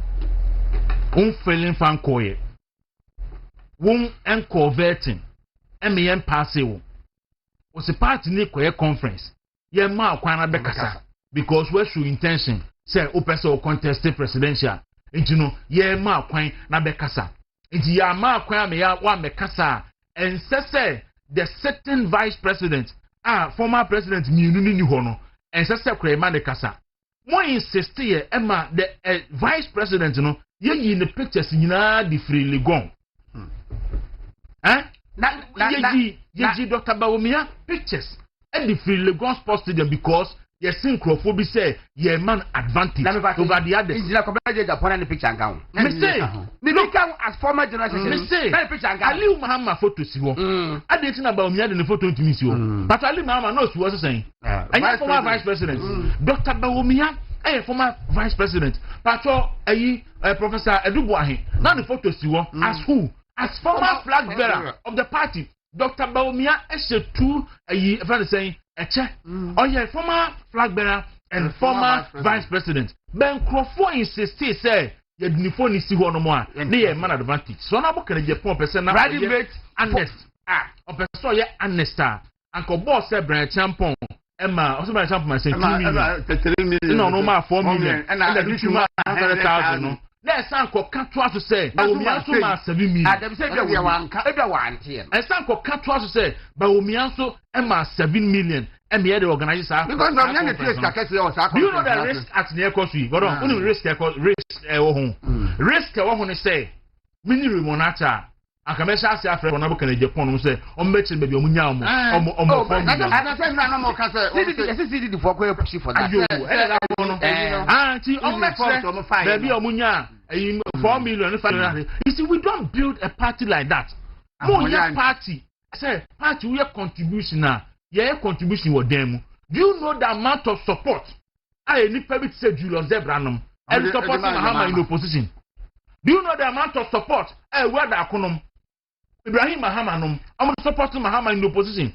What is so be about Bonti? Come I do for them. What is so be about Bonti? I be try Mahama Bois. Why? Master Mune say, ye can kui. Ni inside party base no, editia party no. Dr. Alhaji Mahmoud Bawumia was found the party now one country obia. Share the 2024 election. NPP penny be obeka no krobia nim say that is the election now. Sika akko party nim every constituency, every region, any national headquarters, every election bia. Sika ba ye no me pacho last election. Honorable Kennedy Japan said yank every election or talk cast and the common party no. We sika de boa campaign no afi wanya afi etwam last election honorable Kennedy Japan officially pass or the sika si akwa campaign team monyiya campaign no wanya apart from that one personal one na e bi okọ campaign wo ha enipa bi akohu no yepemu akrakra no eno na wo ye ya nka se eno oye no wa moa party no but se pass osu o kanan metimi tokas 100 e de ma party monyi ko ye campaign no wanya. But one you know, Dr. Mahmoud Bawumia was able to mobilize enough resources and obianim sika a core all constituencies. Yeah, because about says a party every constituency depending on constituency because here sika core a binya millions of Ghana cedis. Why? Why? And I know now MPP 78th anniversary of the formation of UGC. Our Patriotic Institute, NPP Council of Elders Chairman, Urahak Usajiman. Of the Casa Wakansimbi was it 1992 MPP documents and there's somebody called easy. Now, as I would do land property as I say, documents near that. But all I can was it the ordinate, was it a dying out with the choir 1992? Sad documents with the choir in Fama. I told Sergeant, why is that document what the choir for more beam? It's not that document now what the choir. That's so easy to see. I can say, it's hard, I know what if I did loan. Because all the documents what they call my easy, and that's all. Then what? Then I'm mobile and Assam. And I'm gonna be a Kosua. I have been. Now, I Paul. First of all, for the Semuna to try a giving for how Mr. Nampany for no, as something to know and say, or manage home, and okay, you are. Both walk on board with from more Cremono. Dear, yeah, 2023, no. A month for the South Sintino. When we said, what's up, maybe 2025 for a month for the social. Macam said, there are born some year already absorbed for 1/3 the bus assassin, been a candidate upon an MP, Munamuhi. But I say, Cappuccino and the birthday, Naminko. Ima,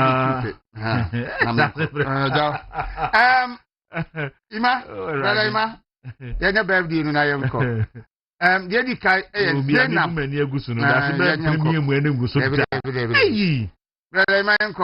Zainab is star or say, Zainab is star or say, and they are birthday. Many Beman, Madame for Bab, near no, we know what Asher from 100 or so. Your friend Omar Kamet. Asha from no Juma, Nigiri Nti Ukunu Omar Kamal Majesty. I say young movement television so na yema happy baby oni ebusunyani na na menka nje say odopa na osi nyankopon se munchira and so amount. And Zena, say, your mount, happy birthday. Ye chat word down your Mrs. Beatrice I give cum. Mrs. Beatrice I give be and your friend Begro Hospital, Hona ye Juma. Offer of Malata Market fame. Ni hireno. Enti uknu of a PK. And you be phone in say yemfa videos yema happy birthday. Okay. Yes. All right, me that say so and na 30 year honorable gift to Chumampo for and so any nikuno worry so yeah. Hey, Asante yimame de na you know send ona yen we more etirin kwan nti honorable gift Chumampo former MP for Ebuakra North constituency and in the Chromis rules Udru upon almost so and 30 years. Nice. Omo ewaye we 30th anniversary. We even say no be new phone. Yeah, 30 years nti. Yeah, we say happy birthday. Nyankopon insha wo papa na nko so amomo entina say o matina search just come kra ni no okay. That's fine. All right. So asante then Mr. Benjamin Kofi a birthday. Mr. Benjamin Kofi ono so ene the birthday from the Edu family Timini Apeni Ebenezer Edu ene ebusuane nyina se omo we no happy birthday Mr. Benjamin Kofi Yankopon shira na oma akoma so ade nyina emremu the ayi abe cancer your friend is saying the cappuccino abe cancer from Dimafo Herba capo match Aja Dawuro bokode kede ampada ro mod na che ho ya Yankopon ase anope Dimafo ede na mo man me da se ma me mfa nche mfa mfiri me Dimafo ba hospital Dr. Tanda so da no mfama wa hefo ene watiefo na anope na ye busa o mo se wapomu etsen se wo hwe me na wotie me na anope a eye me Dimafo ba hospital Dr. Tanda so na da no na ye ka Dr. Tanda so a obi ono den habama afei nubna enkohina hodo ede sanyare wa hodo wo my Ghana eye me Dimafo ba hospital friends Dr. Tanda so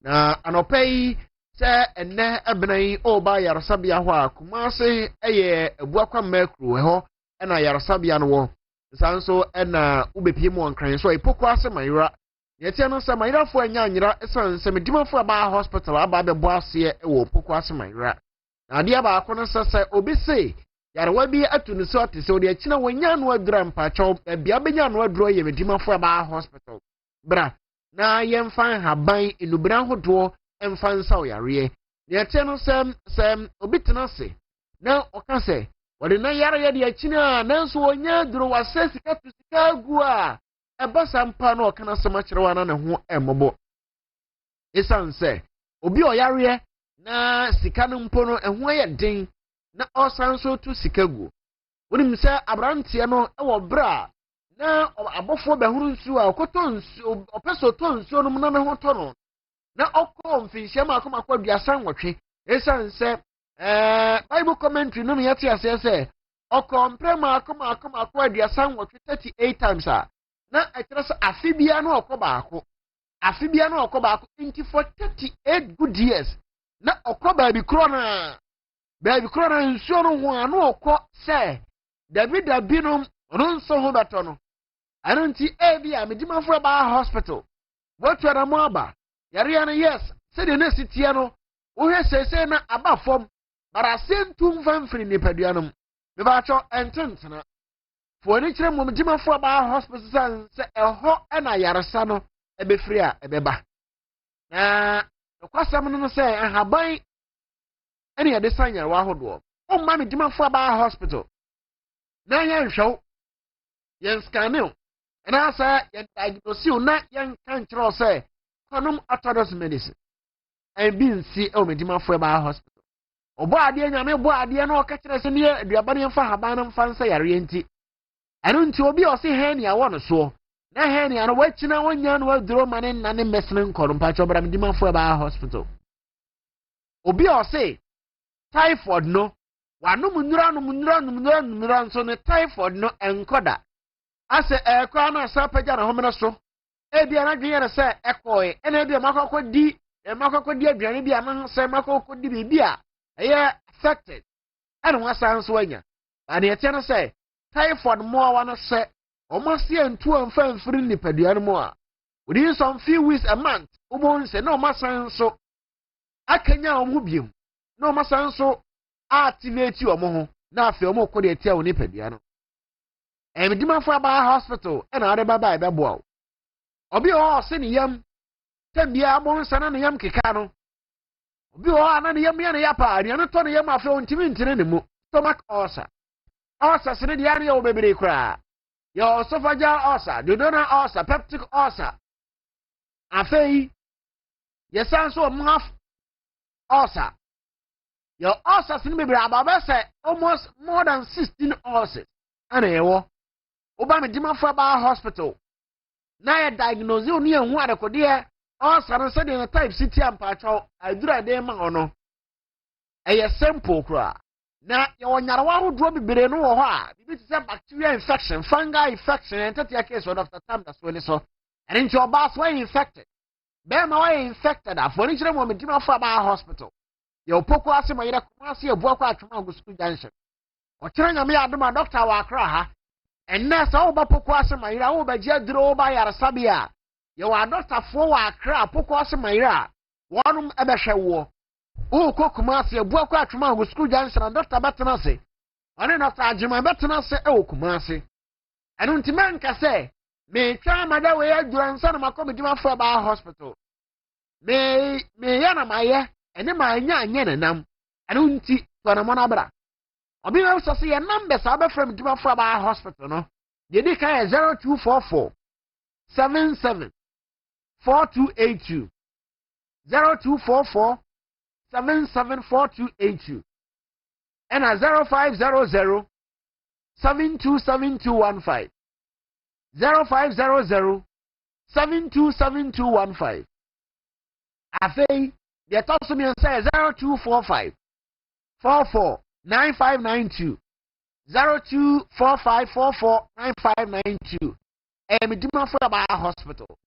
Now you want a new abandon, Doctor Desanya, and Wahodo. You'll be a friend, Sumasa. A dear uncle says, Suma Basa. But a drug as dear pa. Unim and Yamaho draw Doctor the Bafra or the Bema one after when yapum. Demand for a hospital. And a sound suma basa no so no ko duru ho a ye wo age bia ene ne yade ye eno nti me kasa wo ko bi ode haban ya bibiduro sanya na wa hodo a ko bi o kasa haban te haban sa Dr. Tam da so dima fa ba hospital ena no pay ene wo ehye na ye wo ehedua e duro kase pa me ka ho asemi no eno no ya ehedua ehye no na Dua a dua ba, and as a dua, Oko Ramanajo. Now you be no nim no more. 1 year, Obacase, walk up to some man, I saw to so high. A Shabiano is super. This was also a Shabiano of Samosumeso. Not all wooden size Shabiano wooden Sassan the area of Sapa and the Shabiano. And don't you say, Siroma? Bear managed to say, a Shabiano. Na obana eduru busumi bi every month bi abunensa na ni nsa buo no mo nyoma afiri mo ba no so ya eduru kase na ya hye de ya hye na sa a month no so a oburi pai eno na dua no ho pai anajo osu te se enipa sanse ne bra no eba eno no mo so be ko ho pai si a na nsuo no ayese emoja no na ho se ebenwura abegu fom a eno ana ya waawai na ya durukase a baro nimtira e kan kiro se ehadua no ya durukase pa baro ni ma de kudia ya uba medima fo ba hospital doctor nam ayesa haban ni odo no so ana esa yare na ya obibi te say wudi fokete no trapa wutimi twa de say hono wada so e owura mi nti ye fra na wudi fokete sa haban ya durukase pa baro obi o ha abaka sei ese de sitie me kiro wo tv so kura mpa hu amedi bi ba kura hunnim na baro ba medima fo ba hospital me mo hu bibi say ya de san haban ni no bra na nyina na ya de esa enyarwa hodo wo medima fo ba hospital eno nti o ka kire yen say ni de abane fa haban na say ho yare ɛna ɔdiifo Isaiah ɛwɔ 2 Kings 20:7 wɔ bere a ohun sɛ ne manfoɔ no suguru so sɛ odiifo enkosi dabɛ ne ho bɛtɔ yɛn yewu odiifo enkosi dabɛ obowura kwaye mu no ɔde haban enubina hodoɔ de beefie bɛsa ne manfo yare ɛwɔ bere na HIV ɛmo waakye bi no pompo basa afe yare a ɔnom si ani aduro no odiifo no firi kwaye mu ba no ɔde haban ɛbɛsa ɔmo yare ɛno nti Ezekiel 47:12 nso ɛkan haban kuro ya ho asɛm ɛno nti me no hyia no pɛ yɛ dimafo aba hospital ɛne ne wahyia woba poko asɛm ayira kumase abua kwa atwoma go school junction ma me mankasa wodo yare ndi akyi ne wonya no aduro nti wapa aba mempa aba esan sɛ wonwu ya wonim de obenya obi a ontumi ma me dimafo aba hospital ɛyɛ obi a sabio mpatwa waka ne nsa gu ne bɔ mpatwa wo de yɛntimi mfa aba me dimafo aba hospital na mmom no wo a akoma no yɛ adwuma o cells no yɛ active wɔ nipadua no na mmom honam na ayɛ mmerɛ no fa bra me dimafo aba hospital obi hwɛ no abro kyerɛ obi hwɛ mo amana ne wase ne yare yɛ ka kyerɛ no yɛ diagnose yɛ ka kyerɛ no sɛ ne yare no oni ando aduro nya no aduro bi mpatwa wo sɛ nipa no bra me hospital na yɛmfa nyarewa no nyina mfa ngu ɔmo proper place ba hospital poko asɛm ayerɛ kumase abua kɔ atwoma go school junction bɛɛma a mɛma asɛm ɔfɔ no mɛntena sɛ nya nhwɛ han sɛ na medeɛ na mesaa medeɛ kra da meyɛ 1 minute bi yɛtu ne mpatwa da bi bɛɛma bia ne wa woyɛ 2 minutes yɛmpere me dimafo aba hospital mpere sɛ wo bɛɛma no bɛyɛ 1 minute da biara da ɛsɛ sɛ doctor ankasa nyɛ 1 minute na wo na bɛyɛ 1 minute ne ba nyɛ 1 minute wo na bɛyɛ bi kɔme wo ma 15 minutes kora mempɛ wo ma 20 minutes a memfa nyɛ hwee ɛno nti me sɛ bra me dimafo aba hospital ebia wo de ɔyɛ kyinye wo yɛ kyinyefo obi yɛ Thomas wa ɛna obi yɛ Thomas bra me dimafo aba hospital poko asɛmayira awaduro no nya sɛ wo kɔno bi wo kɔsɛ bi wo kɔdi bi no atua bi mpatwa yɛ wan tɔtɔpɛ wode gu anum na mene sɛ guna na gye da so mu ne ɔbaa no hyia a wopa ma mu nhyia biom hyira nka nyame ɔbɔ soro bɔ asase sɛ bɔsome nso na ɛba ne dɛm wo so yɛ kyinyefoɔ wɔkyena dɔkta tena se wɔ Akra poko asɛmayira ɛnɛ wɔ kuma ase nyame adoma no yɛwɔ da so wɔtena se wɔ Akra poko asɛmayira na ne Friday premium service a ɛno nso ɔbɛtena se wɔ poko asɛmayira saa premium service no obi se wɔyɛ MP or minister or busy oni adagye a oba patcho yenya buki upɛ oba yana akohia doctor registration for premium service every Friday na 200 Ghana cedis patcho register na akopa register biem until so obeto no obeda premium no so na obi ho ase me mpa premium no mpese mba yarasa bia patcho kwan da ho a ɛwɔ sɛ nso tumi ba da yɛhwɛ wo yɛ de usini akɔba me ka kyerɛ sɛ nyame adom on 21st of September doctor birthday chencherenchene eba so na no na ho aka de sample kra mu amaba me dimafo aba hospital na manu nniro no nyina nniro no bottles no wo de ma akɔ 10 eba me dimafo aba hospital e ma coupon ba akɔ wo de 50 ba e ma 5 coupon ti nyame adom enkosi 21st of September no wa coupon no do aso wo na ka na ya de sample kra on 23rd no kumasefo bedi on birthday akyade bebrebe bɛkɔ na 2nd October poko asɛmayira fo nso adi omo birthday no e me dimafo aba hospital be ma me mo adabirijo be ma yiro ho ma osisi munya den no oba enhwew e me dimafo aba hospital ye numbers no 02447 4282 0244 774282 and 0500 727215 0500 727215 e me dimafo aba hospital Dr. Time that's on the road. All right, cappuccino no pay me that say so the midima for herb and craft so e dia bread that's bread that o dia neighbor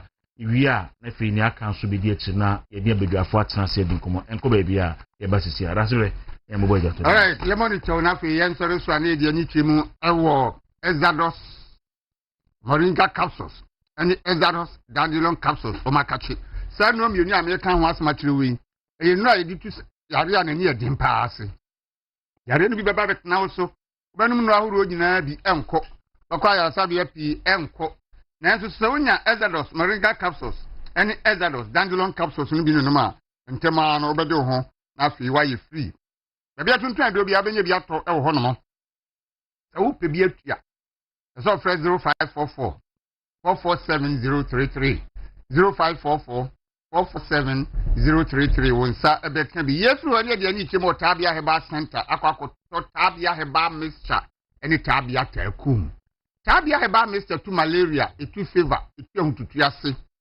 obi a nenum ato a wontumi ni die nonum tabia heba mixture nenum toso kama ema banchi kra de nenum a hunu se eye abrodwuma eye ndededededede kama eni ti ne kan fa ma se efie wura no da bi esa okoto bi na de besi fie no mu se de be ya se obi hu tutu na ofie ho benye bianom obi nya malaria obenum bie obi nso de ya fever obenum bie na obi anum to nso no ntimi ne de ono nso benum bie na kese fie ho no enema ekoyie na aboa obi bia titabia heba mister eyabusua enkyem fadru na num no na tabia heba center for chese efie na nigie no kese no egina be ma ofie no sunti no de tabia takuma ba de turmeric and flaxseed black pepper ginseng ni ginger frafra no mo de aye adwuma o mema ntini mu ntino manya binum a eboa no papa mo tumi adwuma ma niema ekoyie na bia tontona do bia obenya tabia heba mixture any tabia takunu bi ato sa wo pebie tua na wa frɛ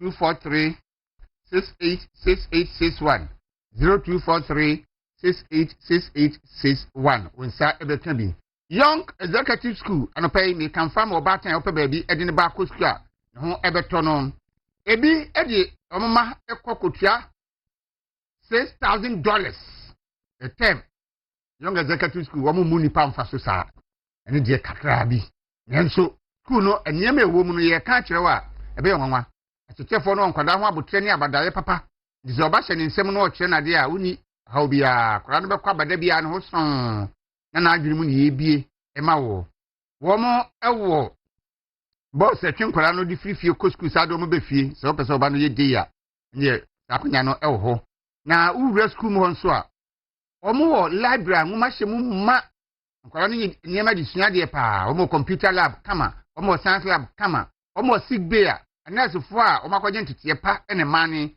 a ndi se oba no ewo school na so ofia nya fe ne yebefre maame na papa se fie adwuma befa abako fie no yare dabi ombehwe ne kama amakora no ho ato na sa na nyimre omo ade no abrew ewo fie school no mu on so classroom bia CCTV camera bo ho ena school dan ho nyina ho di CCTV cameras abobo ho enti de yakoso school mo nyina school no mpanifo hu the headmaster na se proprietor ne to officer hu de yakoso sem kwara ne di agrompo no bi pori obi etiri ho a omo hunu na omo akasa kire omo nti oba wo ho a uni problem classroom bia susu no TV bo ho nkra no ali de kire omade na classroom no susu kakra bi nkra kakra bi nti teacher fo no omo nsaso omo so ehwe omo yie pa na we ya yakeka ni nyina achi no womo ekwenso henso mu twa pa nyagro omo boarding facilities ema maya ni mema ni nyina biso pe bi pad obako school na no ko Young Executive School a na nto oba no entwini ye womo ewo American Town oben ope kuma jam kaswa ni bakwantimpon no so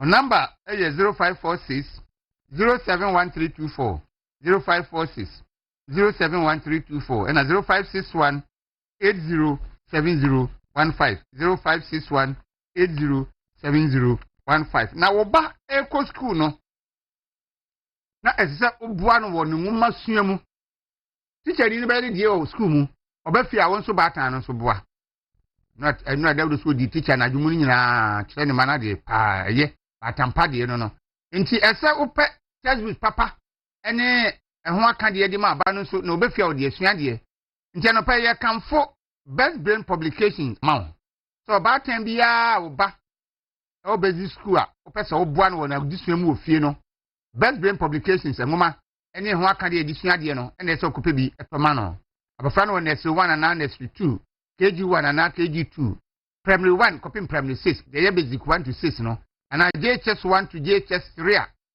so per best brain publication omo textbooks ene omo learning materials ahoro no bi makora no na omfenya de ne beboa koda no beboa wo obatan no so ama usika wutua no emfaso abafapa kumase ena omo wo ankro no ena be ho abeso La Posada Hotel no achi ho no a ena onomo wo opeso fra numbers no 0507 200 200 0507 200 200 and 0504 200 300 0504 200 300 ofra wo mo a omo ene obekasa na kwan befa so obenye omo no bi ama wa na sua de ma niema koyie ama wo no so wonsa so aka bi afa yenko na fa le di clean o ma so ye na fa le di clean e ye drama na ye ma wo no mo ebi se e ma ne di sesi o mo ho oba ubu nsa se onya bibi papa bi di sesi ho na nkamoni bi ama ho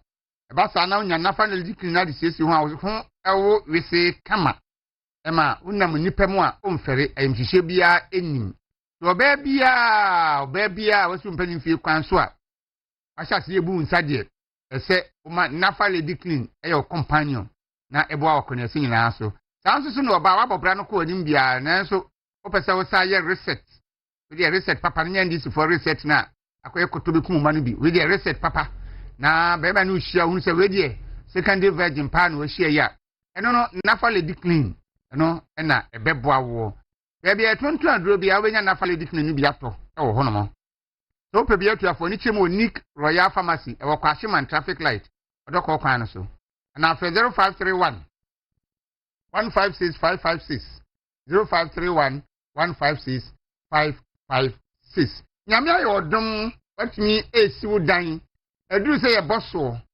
eno ene ye kanfo Sunshield Roofing Limited amawo Sunshield Roofing Limited komo ho ibi adi bodan su bia no omo obi omo on papa e wo ho eba steel truss IBR Euro tiles IDT self lock step tiles long and short span roofing sheets ni nyina omo obi e wo e ho no mo o kire se ade bia ba beto wo mo ho a wo de e ko ba bia de ko yadwuma no o ma de begu kemu e de akwa akogya wa wuntu asempo na asete mfa ba bi no a wo de ko ne kwan tentene omo afa ho ka ye bonus a omo de amawo eno no danso man junction Fisherman's House ho eno mo ewo Accra ha on number 0540 8373886 0540 8373886 krewon na eno mo entwetwe enkomo Allowet Medical Skin Care Center sawedie no sei ensansan bi agugu ho afi rainbow colors bi abegu hunamu a haye tuntum aye fufu aye blue aye black aye colors mo ngran enye Jacob atade na Joseph atade na show nemo wedie no sei bisrew fawani chemo Allowet Medical Skin Care Center no mo wanim ekro pimples na so ba age afa nkodu obi achi nkasa me die ba ye mekoto nkun ya na asem na we ntin su kutobi obi ankun ni moja obi ankun ne wedie se die esi react efa ko Allowet Medical Skin Care Center omo beboa wo na omo hwe ama bibia atoso kama kumasi omo wo patase obenhwe filling station no Accra omo me yamiensa Pantai Hospital kwan so ba ko ho Osu police station na chi ba ko ho ena East Legon Champon Junction nso so omo ba ko e wo ho no mo o person Freddy a wo number no 0277 580 559 0277 580 559 ofra omo ebejo so na waboa high sense a home of home appliances air conditioner microwave blender rice cooker washing machine television smartphone electric iron electric stove gas stove washing bibia wo hwehwe no ukọ high sense binya de efe na ye papa na ne bo no o matete so aba fom a se to be fia wankasa bo nsi sika na de koto ade no so aba mfa so ama wo se wo pe home appliance bia ye bodi se we ye home appliance o pe bia ta enfoni nkyere ba bia ko high sense wanko high sense ya adekọ na apenu benye bia to de nenso botom ene wakoma mu ento nje se okoto no high sense se be ya niam nyina nso ebe wie mu die o matro mu showroom na pete gan ha ba bia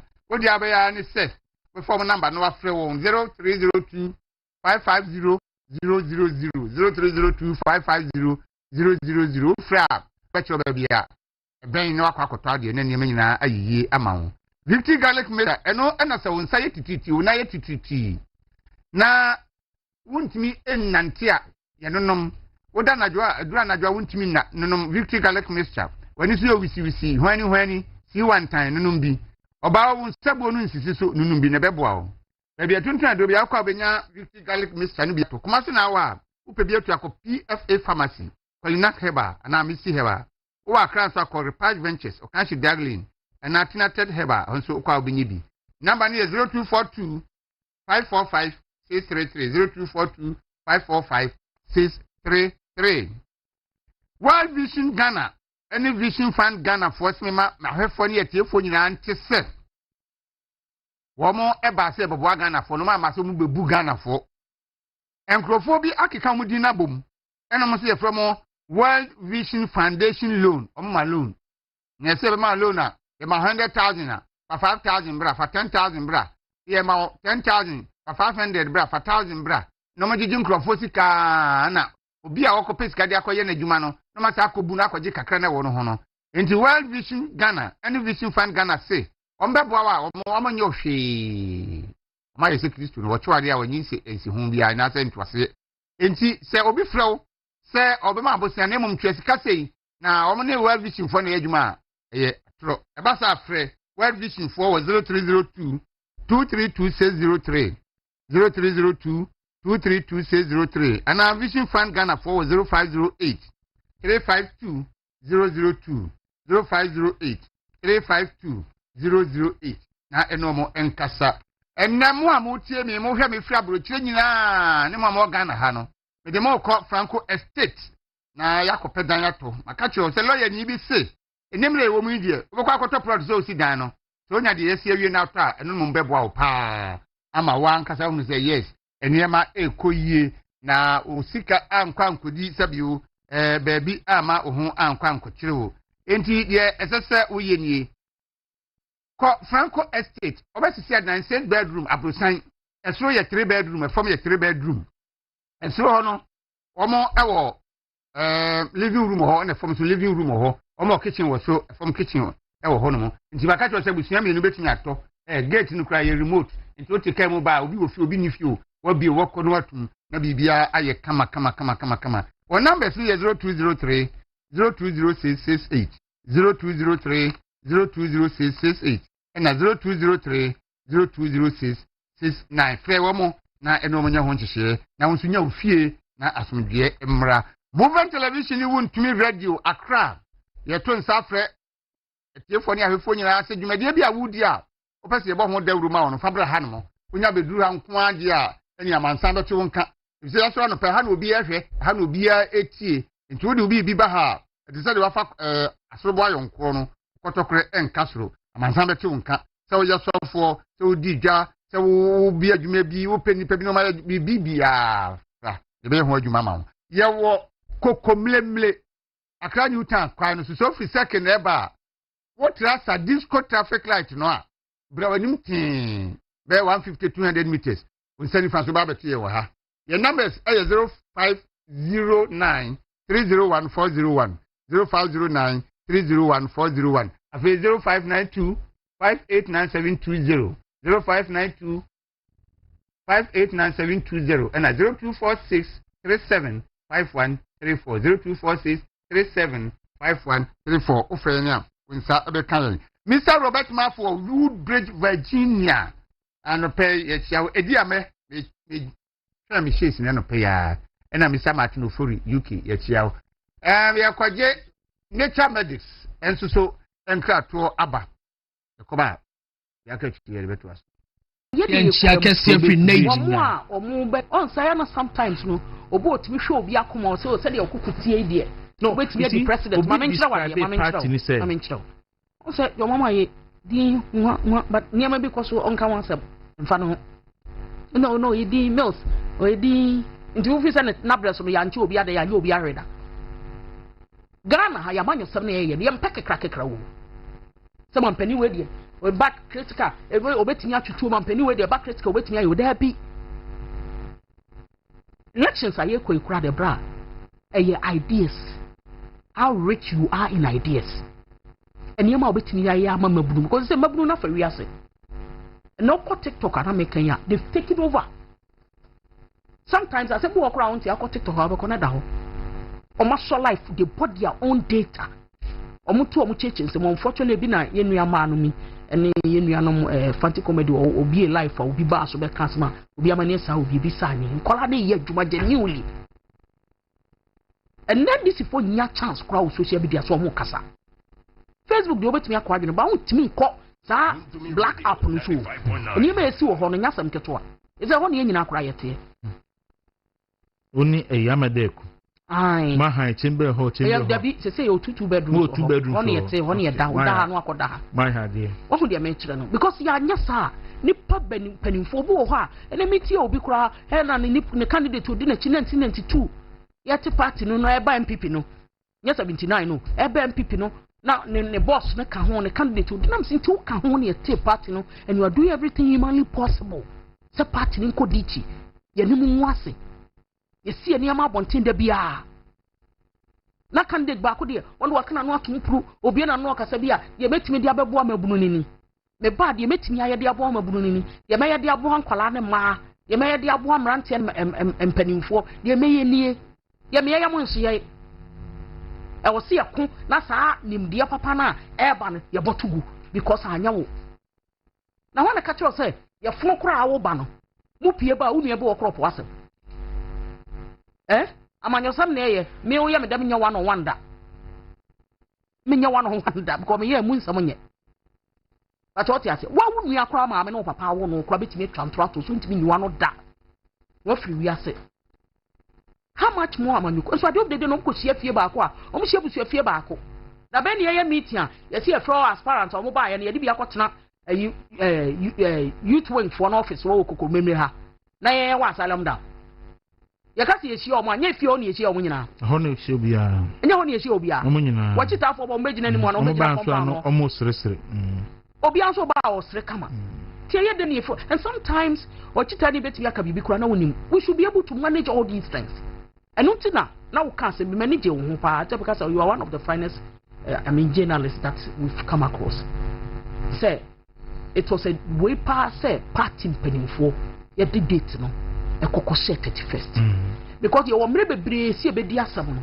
ye oni pa bo on so a na ko ekura ne wiase no ka hwe a wontie why na bi so obesem se ana obesiem asedan ka wura se ye to aba ni wie na reconciliation the party ni try wa ba something the party should be bold non sack from the party so sometimes e go okra nya sack per se so wa utem na hwe ne ma party ni pa nyina wiase nyina agi do edom ni di echi no na so wonya adwensa kira eno na ka so obi ho se me mfiri mu so metete mu and then say na send ye bi si na anu ya edu ba bia na se obetrim no betete wodi a na de be beta and de dru ho a ye se dru so na se ye betena ko do so atwa se ye be show bi achi atwa se ye sumi ni atwa when we get there we cross mo na mo ye party 24 de mi minimum no se nyankopon ye yadom a me was Irish when I have that hope I have worked with this party for 20 years. Na and then social media ninti. O kasama na ka ho. Ye be ko tape ni tisia. It is wara. Me tell my company me very mindful. Of course. One can sempa so e wo hen e ko ba bia e ko. Enya na me ka 204 asam tell say me nyim nyina na me the committee na me we 2 days me sorry for elections because me we 2 days ni e to aba. E ko me wo 5th. But say me e to aba. Ana that was our record no kore aka media no so and we have to tread cautiously. We should be mindful, we should be circumspect, decorum in whatever we put out there because it is going to go against us in the near future. Lawyer baby na ukura position kase pa wo men ya breso there be mahama first one na century bi okrum ha na no ya odidi na atam na osod ne be court na empanifo na djuma empanifo ekopa ache man na ma me se nyehwe odi ache sima me te hwa na uso na social media so anu akoto video no no wa gina video no na atumdidi no no wa fresh me ana me ka se me jemu so me nya mu me be court no yes because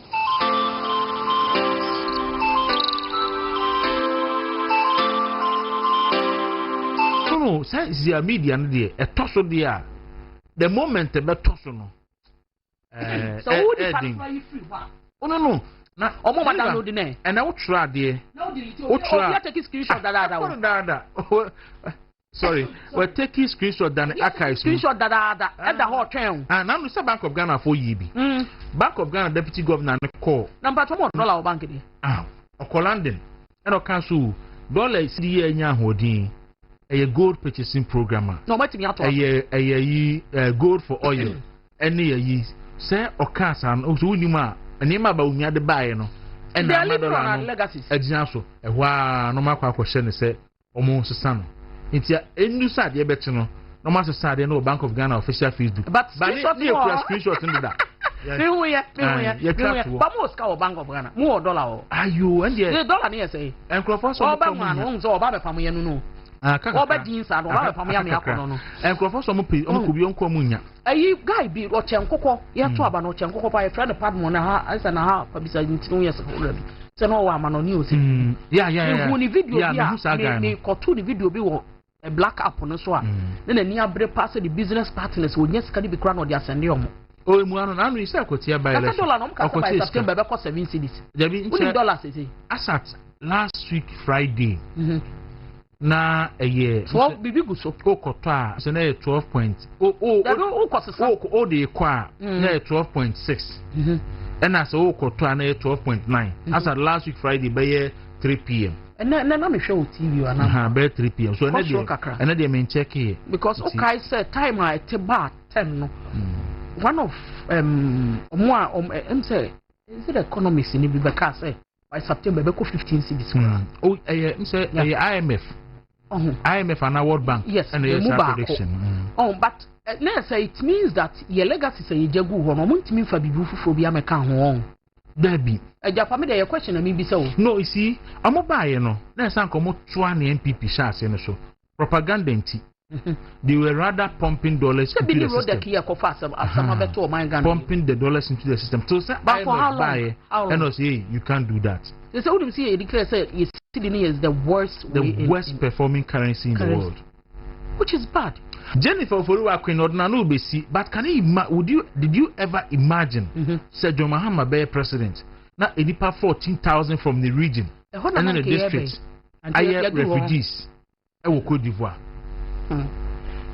Your power 2023 many amade ku me have by free the call buku e call ball in fact e call this salaga me myself Elena Made ku fitonto na Loratu Hadia Loratu ne call radio station there's a lot to need the equation be a wombi be a wombi why say x no and so on kasa me the x be anymore who's on kasa ai ye ni pa 4 na mabodi na dia party ka ho o ye bache nyina I see Loratu ye call so no o ye ball ni mo nyina mo senior prefect na ye ayi ana ai ajiama there be also your council of elders for female council of elders na ye council of state members na ajiama from Poma myself Fatima to Abaka Laura Task Squad na ye aso ye say leaders of female communicators ye ko chop picture Arabia be jina am say ka ko baba berewa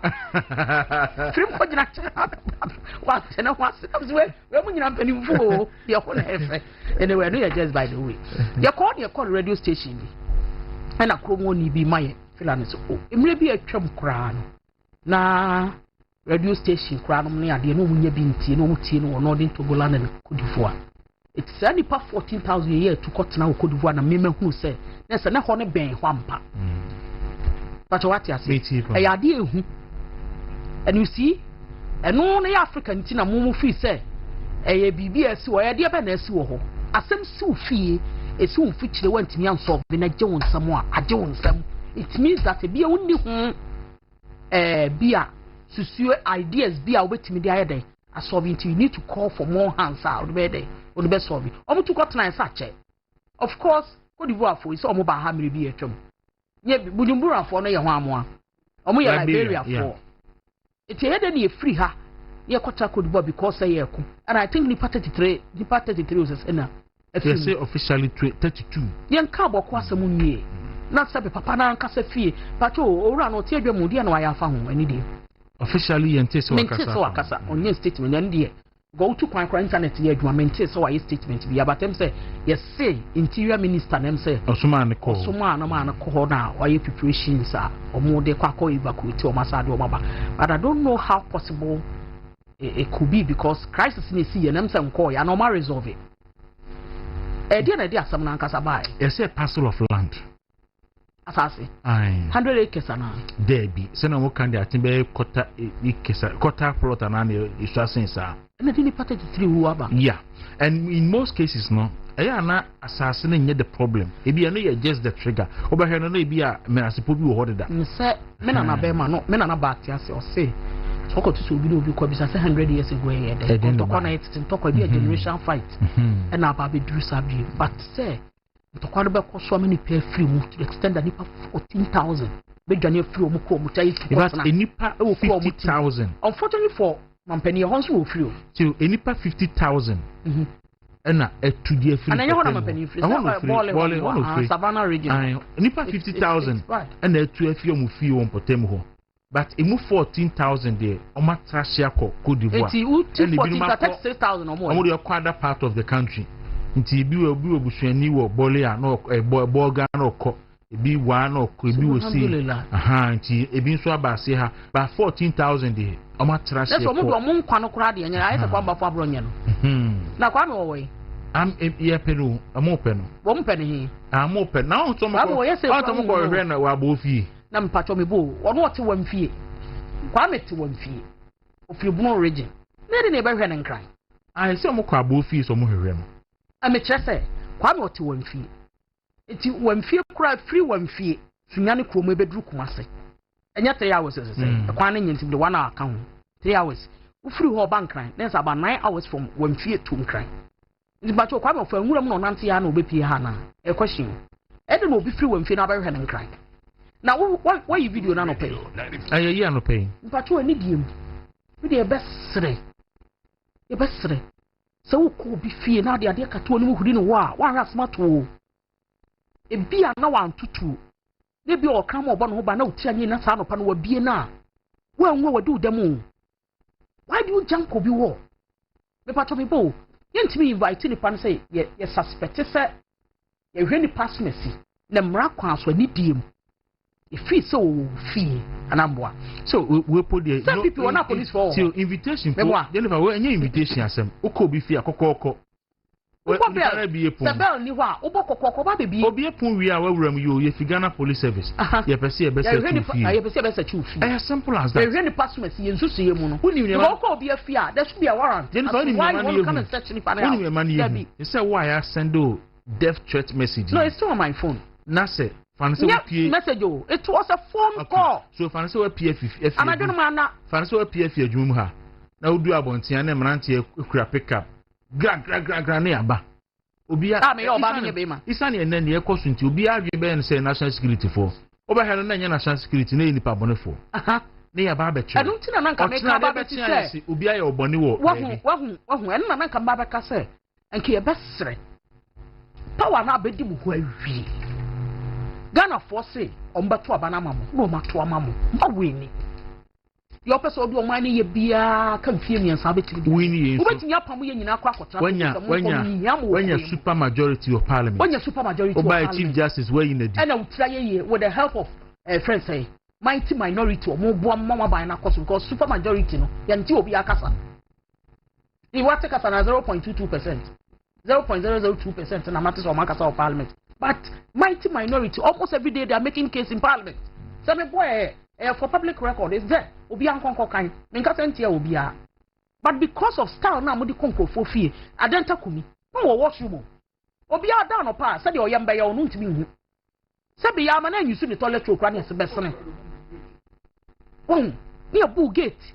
It is said your work any papa no for beti ba betwa o. E na wonam a daytime anadwo moto be pamo sa, hu ba bi e ko. Enya se wadi bone unkum nipa uhia nipa no to ne nsafre na obeba mimi de asiye se mini bia bia me de afa emra kwan so yeguso aye di wata mini me wo ommugi de se the outcome ne be dey because mimi yo bi maame na me yo bi ba even though maame na awu but me wo family me ka se me na na kwakwa de omo hwa me na be ma omo nyina hwa me wo me kro mo sesia ko twetweni asefo omo hwa me etu sore se ne baba tena wa me kasa makan mini obi atam na fa telephone frame se obekumi a who say ya di ehu na meda no na uhuri me wo utranye na uhuri wo na se nipa electric fence wa so a wo be ye den because your electric fence ni be out the apply so me say o disconnect ni ko betimi eku Jennifer we should be able to I mean me so be das bra but when the middle no sikura no ye be sere jani ulu frɛ nipa no so obra ontimi nwane obia de hɔ no ma police be friends ye hiawa obaka so eno kwa timi troma no say e da say mi ko hume doctor na da say kura mo appointment wenti no e da say meba e wo say mra kwa so far as on free jurisdiction ne de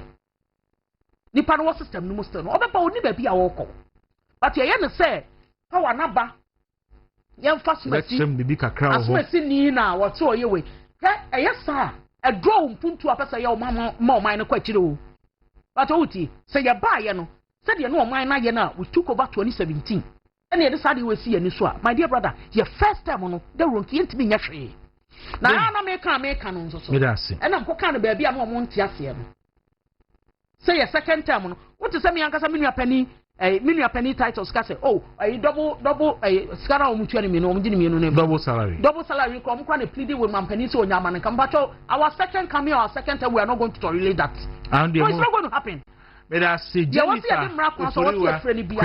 I was here friend Oba yes. Is that friend Mabakrum? Yeah, Breno. Omo so mbekun no nya mo kotwifo ye chia omo.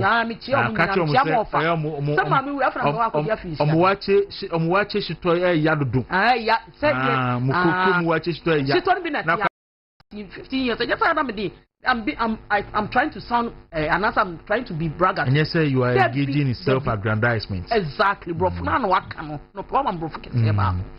But we ni pani di bi na ne posture na ne neme bi a wo ya ba ko bi kura do start na ko ya na ka say o de bra beje vice na say communication directorate say mo grofo ahia mo ati obi ba na o kasa pa we nim the end from the beginning ye fa nko the police for a over the weekend say ya konfu say die yo e mo sisa bo asem no so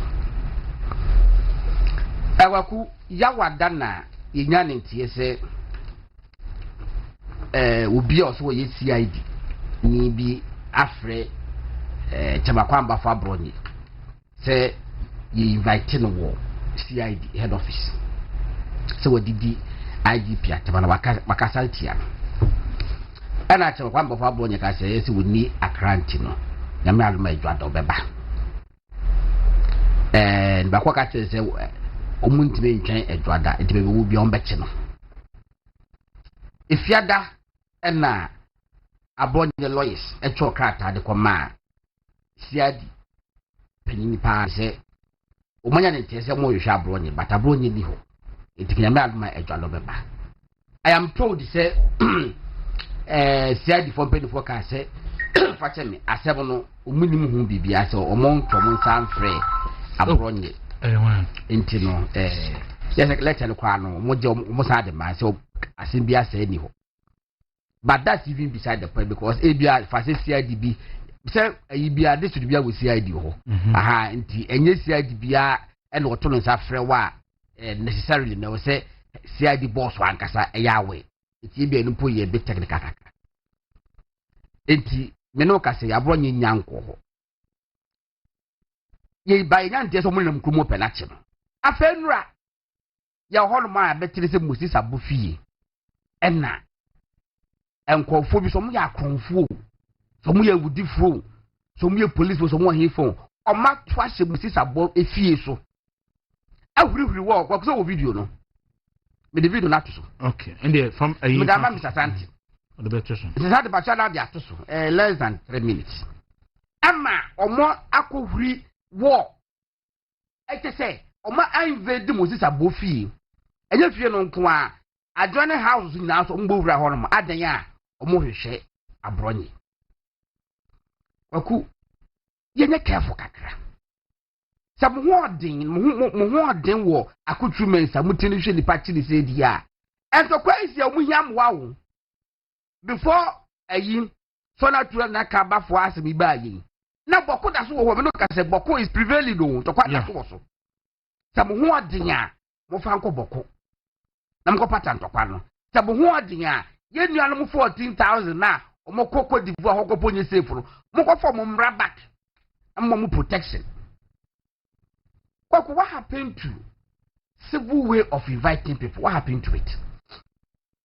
In fact, Moses abohola mo ko ye no we a private citizen and then the bani abronye ntene nchen but you decide to invade his house. In fact, on the crescent police for betimi achi will be abrawo mu hia warrant from court enokre Kwaku e den na efe say sebo pa abronya achi na mo di warrant beko mo pe kwa mbetimo ka achi general secretary of MPP say ye hwehwa abronye. In fact what toilet ma abronya we tell you MPP headquarters as an address ne sabeka eti baabi a abronya wo bia no general secretary will bring him mamu me yet say esa fedie ye wo state bi mu a this state power no ehurehura nipa express nipa. I'm not saying said here kwakuhwe enie where ye Moses abofi and CCTV no a capture meaning aha wo de eka bohu se de enkofo omu everyone esa akromfo na watwe ne on the con exercise obi e de ho no ma na wo masing na munhurinsim menim se ko meti ma tan no a say na tie Moses abofi na hwe we obeye ba ko ne no ndimbo nhuri wo uhura no wote ahwe uhura no wote ahwe yep we we should de we watwe ne kon esa kromfo a wo ko wiade oh wo hwe fi o say ehwo ya e de mumye ntinsim ne koye bone Kwaku de misuro nie te se de ye no ya akyem kwa am kwache no adwuso no invitation bia di ho official yi bia di ho wona ne ba bi hwe wona hwe na wo hresim etiye na bia ka obi so ajo ne ha hu se ese konfo ko bo wutu a ana ko bo wutu a na hwe wa hwe de wo be mu se police atade look at them look at them enya fe atenkwa na me ba bi wo adwo so akoto ne bayre na mutitikal ma chesi for makwa grabo no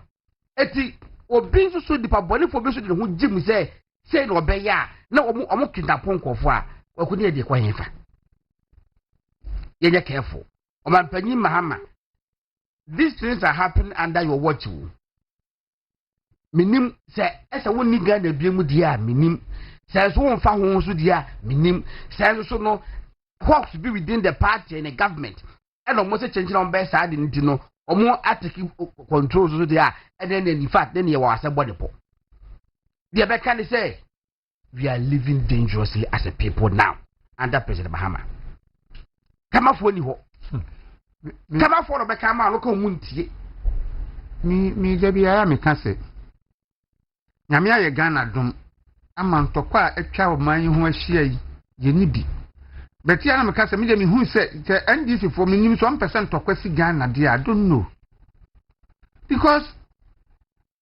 oman ya yakoto aba obi antwituo antwe agyan antwe sikai ne kwaji tumi ne yeto aba na yeto aba ma mo no modi nkunim awie na nkunim die nachi adwuma nti a wo se ye nto aba ma na aba abeye no mo ja to nchen na nyema bi a utumi se enfo ma no enkan koma na mo ye se de wokan die mo ye mi die misuro e wo the way a police for ni national security ni won ye ka ho e fa so kwetwe nipa ni se se wonnam na obi betu no ye police ni kra wuhu wa national security ni wuhu wa ye udini ni abon paso meku wuhu enti woti wa obi beba in the name of national security ebia ni abe abductive ne de woko ni ekukun enti won busuafo ni obi ehun so ni akukun ato atwene ade ye national security for na be fa no so na national security for na be fa no enu ni ade a esese ye hwe ni yie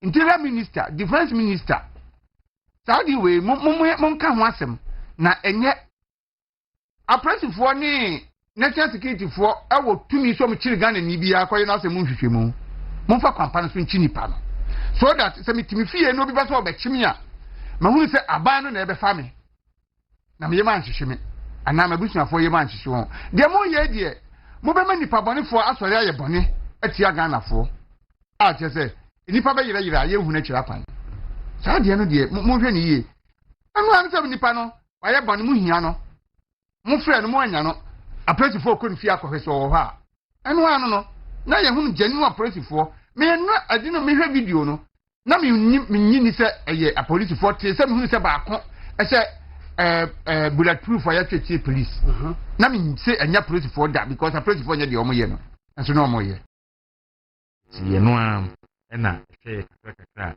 de ebo ye ho ebranti abiduafo abekansa eniwu ibidi enkomo na afia wusu eye deputy national secretary my friends of Bawumia owentin ofias nana good morning minister na honamu tsen nyame adaro ho ye ere nyankopon ase FOB mo gina mo na so senia nyame dia beduru ha ina wo hwɛ senia ho beka me da betina sɛ ampa friends of the world FOB na so papa I see aye adwuma sɛ ma yura me adi papa ti FOB na so efra se di dwuma ahodo bebre okay na wo hwɛ senia ye dwuma di ni nyina tie no a sɛ FOB no volunteer group na do ye do yura mamud ba omiana we share in vision and wisdom set of it may be what o my can na me na dum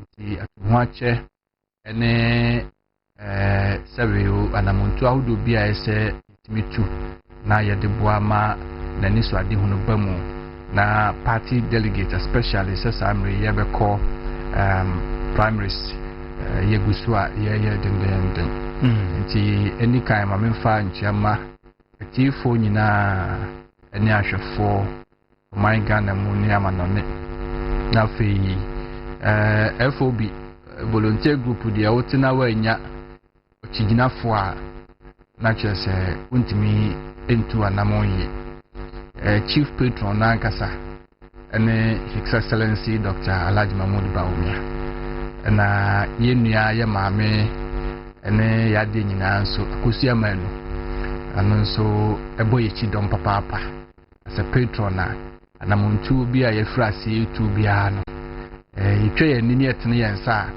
ono na ekoto no so na yeni koto nanimu nti na yeshene bose yenso ye manensa ensifom dwumadie bia no a odi ni anamo a wotu de boa ye ahokeka nyina mu no hye ye nia ne ye maame akosia manu bose yenso ye be ye adwuma na yama nyina ye bre no so abamfa so ama obia intimide nchia be man so nkokwan so nyame ya adom a gidi se wo mo eti wa denta nyina nso no enim adwuma pa ye nua ba kozi oye ewo nimpasua so denta constituency nti ye hye ni nkran na ye bompa ye stress nyame ma na hode ma no sabi nim dia emu do no nkoso a papa o de som papa no ewo campaign mu no onfa nsom no saa na ye nyina so ye nhwe ne betima ye campaign manager eni asoafo nyina so me ma omu nyina so achi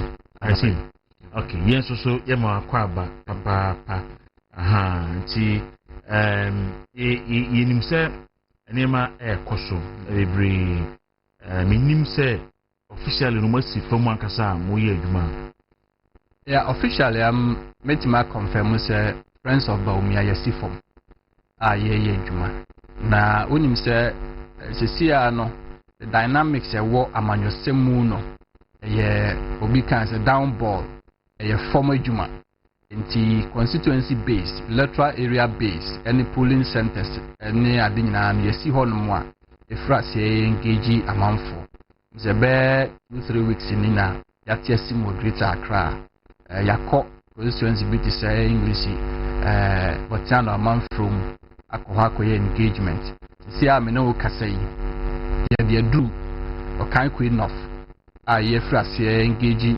electoral area I mean coordinators and delegates all nyina omo 6 electoral areas yakọ ana homa electoral area akudi dwuma wo ho ana yato aso aba one of them new boy electoral area nso so yaba ho enne nyame adom a yeto aso akopim se yebewi all the 6 na nika sem ne anigi sem ewo mu ne se sesia se ne ayehunu ono isansi yakofom na ye ne omudi nsawo so nti no omon krasem omode maye no directly no itimi ene papa edwumdwe na ho di hu nkom nti ye wo form ye adwuma show mu nyina nkrane se obia emma na ho keka enkosoro na yakwa niema ya na omudi hu nkom kire ye ne bebree no ye nso so ye gina ye papa nan mu na ye ne wonom adi nkomo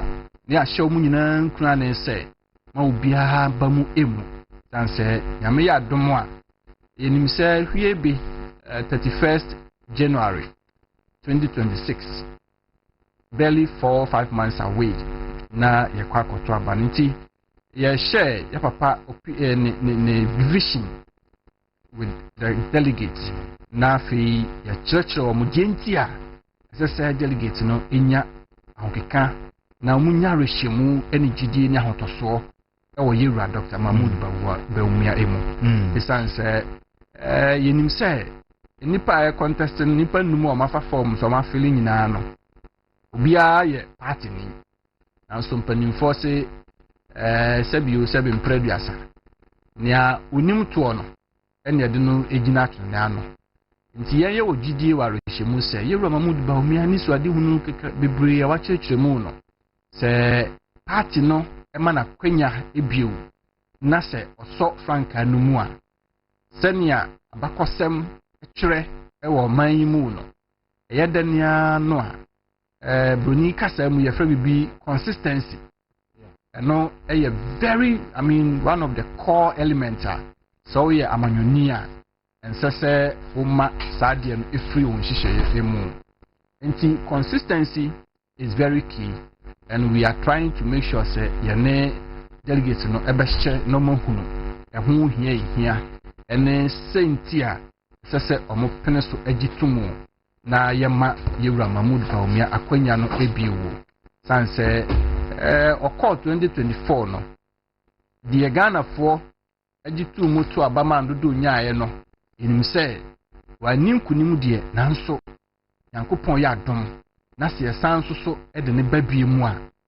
bia so no nyame bɛma nkunim dia yɛ ne dia mpanimfo se sɛbi obosmanim ekonom prensa na ye ma me ne papa no so na tu yefo sɛbi o udwonso gu fa ko ani twahuru na mpanimfo nso aka me ate ase brebi ase sɛbi o dia opeso odi nkunim no otu anamɔ baako na anye ya wonjanto ho na broni akwan no fefefe sɛ winners never quit and quitters never win and this wo bribisi wani so a you must understand nya your friend focus ngoma bi amekan ya say the power of focus ɛkyerɛ sɛ sɛbi o sɛ ukosua carpentry na sɛ odu adwene ne wakoma onim die nyinaa hyem sɛ no ne adwuma obɛyɛ no ayɛ ne yi a baabi a wote no bɛgye nnim wɔ hɔ na Ghana nyinaa bɛ hunu sɛ yɛ pɛbribi atɔ in terms of carpenter na adwuma die bi a wonsɛm ɛne ade bɛba sanse wetima master the art of carpentry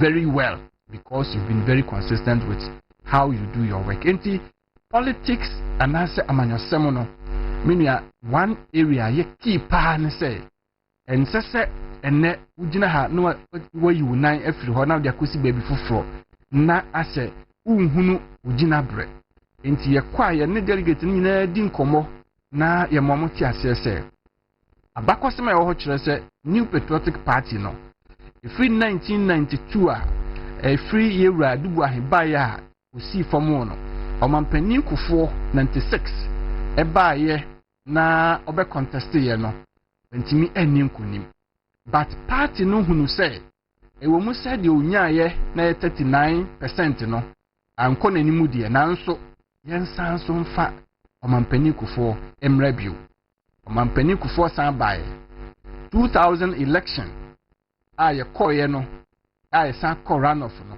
nyaminti omampanin kufo edi nkunim ampa osan so to aso 2004 2008 and sana nyame ema na hand over sana bakosem no kire se ye papa onye ba bi kro nyame mfa ne kransi yewura Professor Mills ono nso so ebe firi ase no mampani kufo contest ye 2000 wani nkunim 2004 wani nkunim 2008 eno buy on yewura na dankwa kufo ado e contest ya otimi enya nkunimdie because na ya ton no ama nanim eduru babia wo oman Ghana kura bia ase apata bia ase edwa bia mu school bia mu no beko no ubodin a na kwara bi oho enim yewura Professor Mills actually how consistency politicians can be and where they can get ampani ampa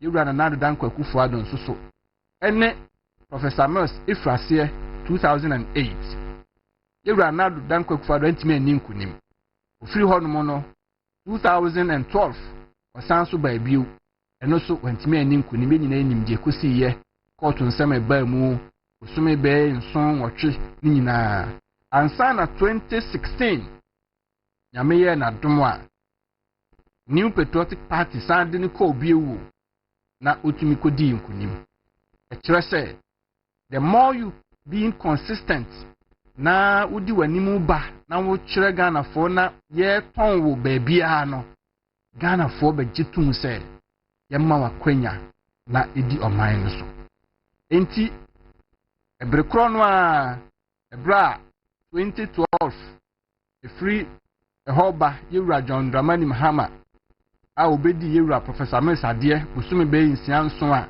yɛkɔ main election 2012 a ɔno nso challenge yɛ otimi ɛto aso bedu 2016 yɛsi ne form NDC fo anka sɛ wanya the worst ever defeat according to the electoral history at the time na ɛyɛ de binsi dakra 1 million and more vote difference ɛna yewura Mahama de lose yɛ NDC fo san so katena ase hwehwɛ nneɛma sɛ yɛnsan fa ne mbra bio 2020 ɔmo de ne bae no nso wantimi ani nkonim ɔmo te aseɛ the concept of consistency and the impact ɔmo san so pene so sɛ 2024 ɔmo pɛ nkonimdie nti no ɔmo san so de yewura Mahama ababio NDC fo de ne bae ɛna me nua me ne okasa yi ɔmampani John Dramani Mahama I think so ɔno na contest more elections in the history of Ghana ɛna wɔntimi ayɛ dɛbɛ asan di nkonimu a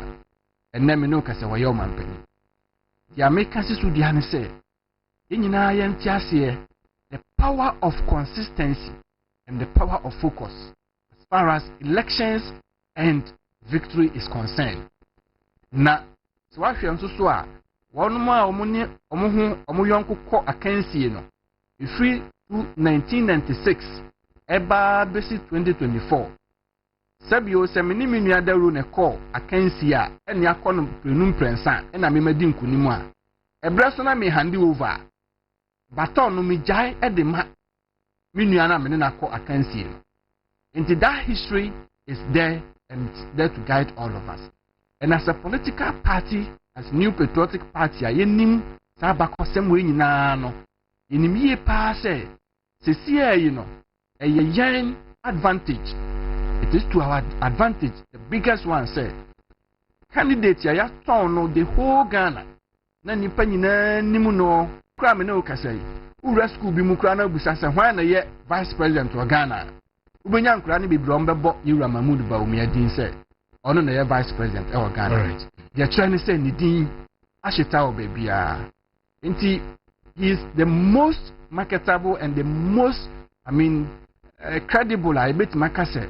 Ono ene jinam pempenso a se New Patriotic Party ma ejitum delegate ye etu ahene si ahene fo pene so se the Sunday akofuna ne hye nsem biewu a wogidie e warohyemu se 2028 Yewura Mahmoud Bawumia ebe we ne power dia ma New Patriotic Party. All right, so ebusia FOB Deputy Secretary National ena atene ka high movement in the morning ye live on Movement TV. Don't do abo apausima bakom. UG nana ya brempon aba. Na asanti bi yima before so be no mami nye birthday we free ho na fe metimine UG so e dia to aso FU before no day. Omo wi omo dey so Priscilla na question na eye o birthday nti anope me we show happy birthday wo UK na udi wa woda 90 Ghana for here to birthday de amano tinyankopon na oma wompa ba obo eni nyina emrem na kuma swadi nyina emra ho nti on behalf of your children o mami nu eno eni ebusuani nyina so happy birthday na me emane nsa so na we bia ye be kama insukra nti na me nyina woti nana nati Enya aboko di na mo pa oko hache oko kufudi hache let me go for there. And this is first because they say, you know. But week behind making sure that it's maybe 2-3 days no crowd. But weekend they are caught. They won't know. And this is first. But can say. But so what about the? I'm here to go for there. Yeah, me call hatch kakra. For there, me call hatch. For there, yeah, fine. Yeah, say yeah, because sana and put na here for there. I say it's me call. Yeah. When pinso die. Akotia by election na power na daso. We did just like I say MPR resign.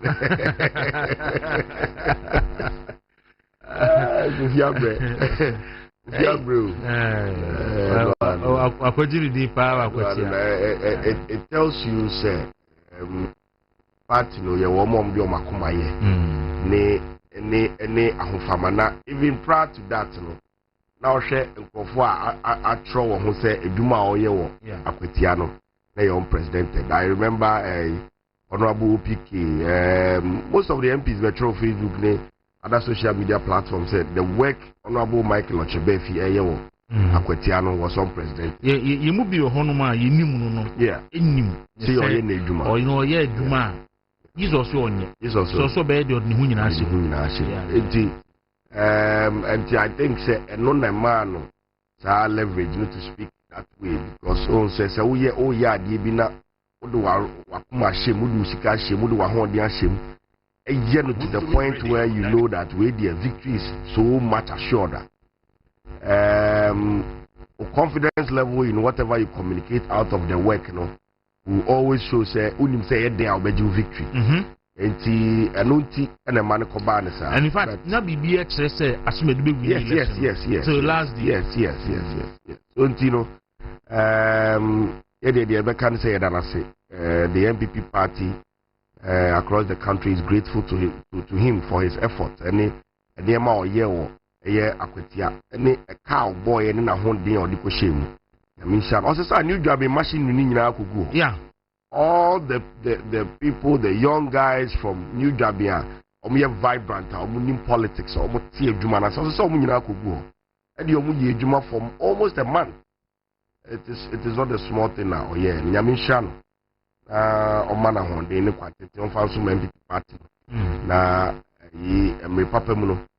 Young guys, so I think we should also learn from Nahon Famano, Madina, or Edema Party. I'm up for now. I think it is easy. Now you share the election against Honorable Marcus Bay, doctor. The first one over 200, less than 200. The next one will move from that to a huge number, and it tells you say you don't lose an election and you fold your arms. You keep on working hard, and then victory. And John the Nejuma Sano ye Nejuma and Yamishan Yesu Yebishia na Abuayina. All right, so UG Nana Yabrin Port, don't offend that a communication officer for MPP New Jabin South. Or say we should make control so to work on off. It was rare. Nana we crown them. Bufu in the Kwanso and also Ukraine Yana Yasweden. No matter me regional communications director. Tubui. Yamishanpa. Yamishamunya. Okay. You know baby Abefa Nkumo Free. Some the Bibrio abroad should be brave campaign so I shall say internal campaign. Yeah. The Edika Mamin 5 fee a year internal campaign. I think say baby let you one one son. And a party do one party in the MPP. I think say you'll be wasting your time baby the cat NDC a Ghana and probably we lose sight of our own rebuilding. And also very important. You know, I am very happy. Yeah. Now where we are now, you could see campaign. They did not perform kakra. To be very honest, now it is much better than when we started. Yes. And we say na amount for kasane yanwa ubetie. The other side. We are funny campaign for no Canadian, we funny no Canadian. Michi, your party phone be they show a lot of concern with somewhere ban out of for campaign. But now honorable we kawaha we so kawaha. Yes, I never ba party phone in TSSR. MPP core primaries are in and same we be da and secret. MPP we believe we are the ideas of the country. You believe we say we are the human resource of Ghana. If that is the case, you have people giving you contrary views, divergence opinions. Ubenyan Crawford natural margin say left hand na yede adwin say ofa nkeye. We say right hand now. Now you be can hand ko you be timi akyere nipa na se bebi ofin ti kura pokura won say ye fa ho. It doesn't change the fact that ye nyina no ye wie e ba be ye adwuma. Kwesi Kwatin, fantastic young man. Sa energy no you will need that energy to face the biggest opponent of the MPP. But see, the challenge is that initially I walk in. Yeah. Na social media anyhow. Yeah. And also no. Yes, very true. Very true. Yeah, record it. Except police are or say whatever you say will be used against you at the court of law. Yes. So you know how to go about the whole thing. And yes, idea, but for internal election baby, into but internal election baby, no means disintegrated party. Now, they are a money din kakrapa, and say, okay, say, Untimimano, the money din pan, and say, Asama wow, kafa nipan ho. They say, you know, to clean such a person from what you said about the person had any problem. Yes, you can't. Enti, at this ready, and ye debate too. If you say me maybe I'm a new job in page, say I'm sure say we need each other. Say and Dr. Maun Baumia a flag bearer.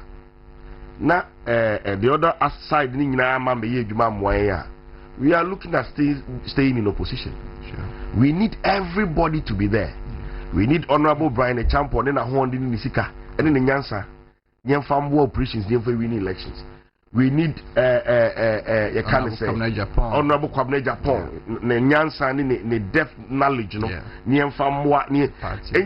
We can only tell ourselves that we only have some few months to finish this thing and then come back together and move forward. But your best strong. Say party in Kabumuno, and no back for Juma. You see, say we can win as a one respond the grandpa and Kdu. Now, so we can we I was saying, Tintina, Minian also responding. And when the ever do baby, the response amongst our own selves is what is killing us. Because we be a person interested the way kind and this now we can baby of frequenting gas and we can continue to be. Your best say, you didn't pardon one a year, yes.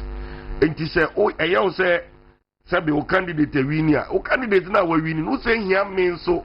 The Kwaku ye juma ma we win. Ebiom e ma remfi say obia yo hin wodu krom. Obia du ni krom a se ne ebunu no, se ne respect akra no na ebi ote na ebi amfa ne nyahwe. But se odu mi krom a uhia me na ne wonfa me nyahwe wa akra no se me ne mabusuafo ne nkokasa no monto abamaye.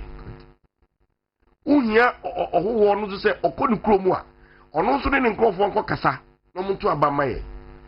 We cannot yet mean fire and sun no ade ni expect say enter hodi as what you boa e de niam akọ nti adesrede ne de be ma ye nuanum nyina across the country wo ye party ni na utie mi a empenyimfo na etisro na ekọ contest ni ye nuafo mo bi na dauda. They've always said contracts amongst themselves before. They've spoken amongst themselves before. They keep on speaking amongst themselves. That no just when this weekend, Dr. Mahmoud Bawumia, His Excellency, John Dramani Mahama, His Excellency, Omakwe they are sharing. Yes, Omudio Munkomo, the Irisu Nama wait to say, Omudio Munkomo, and so wow, Tiasi Hono, and shall far they are now the Kubo between. And yet, they are this ready penny, then I'm supporting near Bacope. We are paying you, we are Korao, unto Abaminu, Una Casamobio, unto Abaminu. Utu abakupe na utu abakupe ni wia uhiam ebi krofo na wo no ni nkrofo edi wuwati no enoso mi a wan fam ya nyahwe no ebi na mi kura nkrofo ase mi no medi eniom kokasa ebi anka ibenya dodo enti ye besre however we think say and somebody call how sad I may say you bet me a winning na you know you kai humbo na say any adwuma na ye kra ya anya kra nka fa so the best shrimping for from Dennis Miracles Abuaje Kwaku whoever the fight the ultimate fight is not and has never been within us. It is always against the NDC, our biggest opposition. That is where we need to channel our energy. Yem fire one day no manonka and somewhere Magana for them who say these are the things they are doing. Because of this primaries one. Obesha won't say because internally no. There are a lot of things the NDC are doing that we are not even talking about them.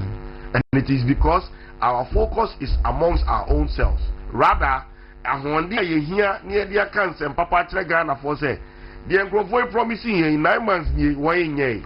A Juma was on ye 1 year.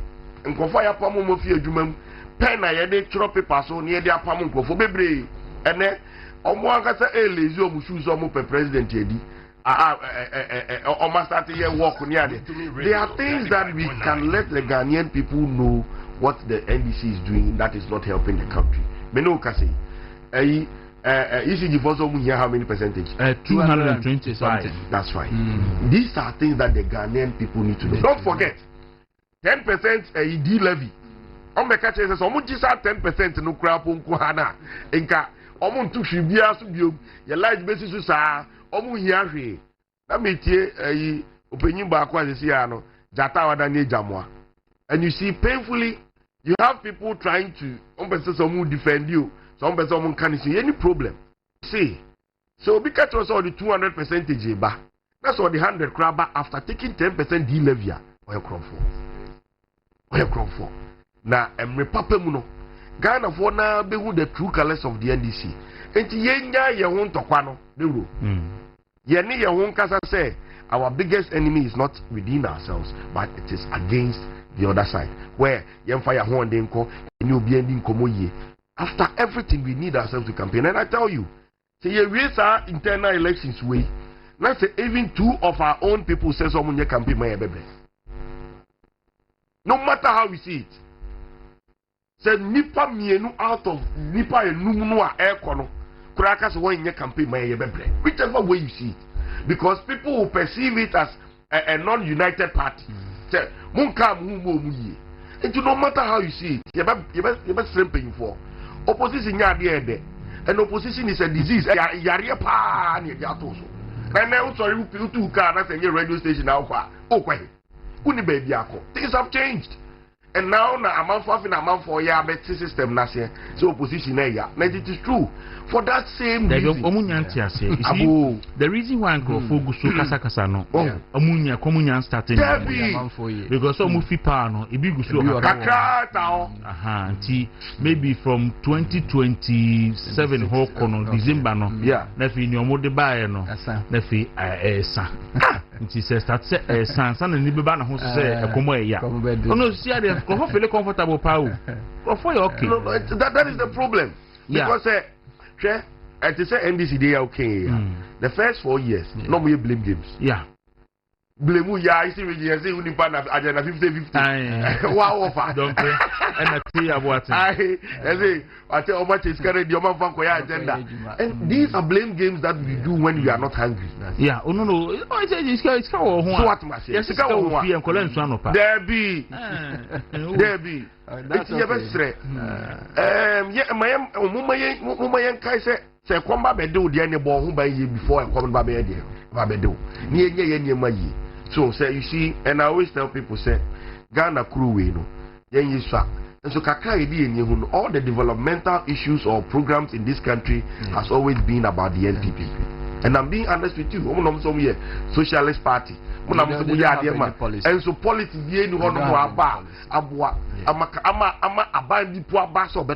never has ever come from the NDC. So I believe that Ghana for they are there and they see whatever is going on. They are angry at us for the obvious reasons. And these are Unipa Unipa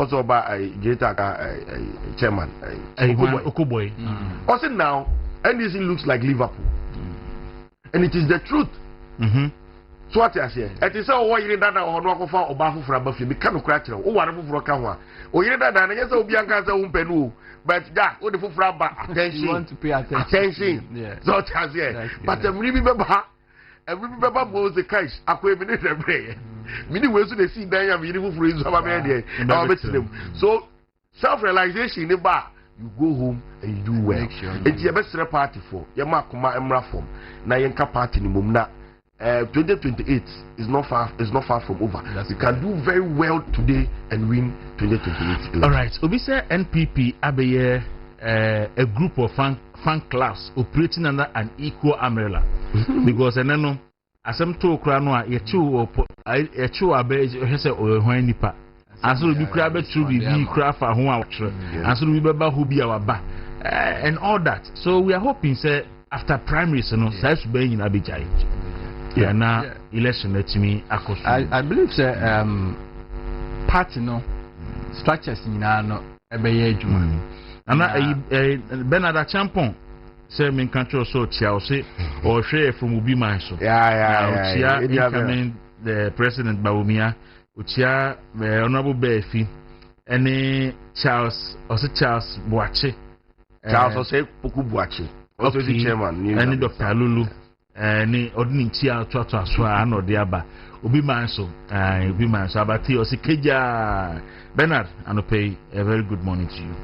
Patro into us. Okay, so say nyina no we are making appeal, a very passionate appeal to yemfama your party manyina across the country and internationally. Sanse bi a megina bia ya ta me kan say se party ni ho a se bi obi ntumi metu franka ema party no nti ye dani no a yen focus on the party first na ye bibia no ye interest ni no making sure say ye be ma party no aye very strong, formidable and resilient na ye attractive aye akono aye hwam aye fefefe sanse se de na menua ye kan party ba ban mu a the man ano yakoye research report by say your party for buafu ni nyina say we seem to want to look at the collective interest of Ghana na development no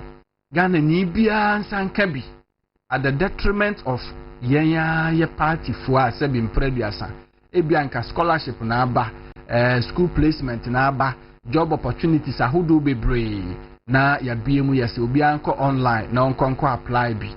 Until the moment Ghana for nya access no anhwe yi na o ye deny one kasa feel for some opportunity and I believe say ye betin nyina se kakran na ye koye nimu no na ye hunu say eye dania no a eye say ye be wo party a wa ban mu esin say ye be wo party opposition nti samro yi de reservations no among focus to express a lot of opinions and reservation and comments and all of that. It's understandable. Yentiasie na yempardon yehu, yemfanchiche yehu na yenhunu se eyabusia baako tenia na meka baabi se abusia baako ena kunwa ato ewofie ena yepe obaako ama na die nyina yade na sabio odehye a wonso pribie yeye na akokam abonten se nipa yi a ono pribie yi ne na ho ekam eda ho nti sabi ohye ahenema enye yi ana ofrantuma enye yi na senso ye nyina yakoba na sekoba se ono na ese de netena konwa no so a asem a ukoka fa ne ho no abontensofo begina so de atwetwe no e de asinu abonensre hehe se oh ukra no ekam da wo ho na ensem fatawo se ye do isi akonya kase ese eso enti na ye be koso asere I believe in say ye be decent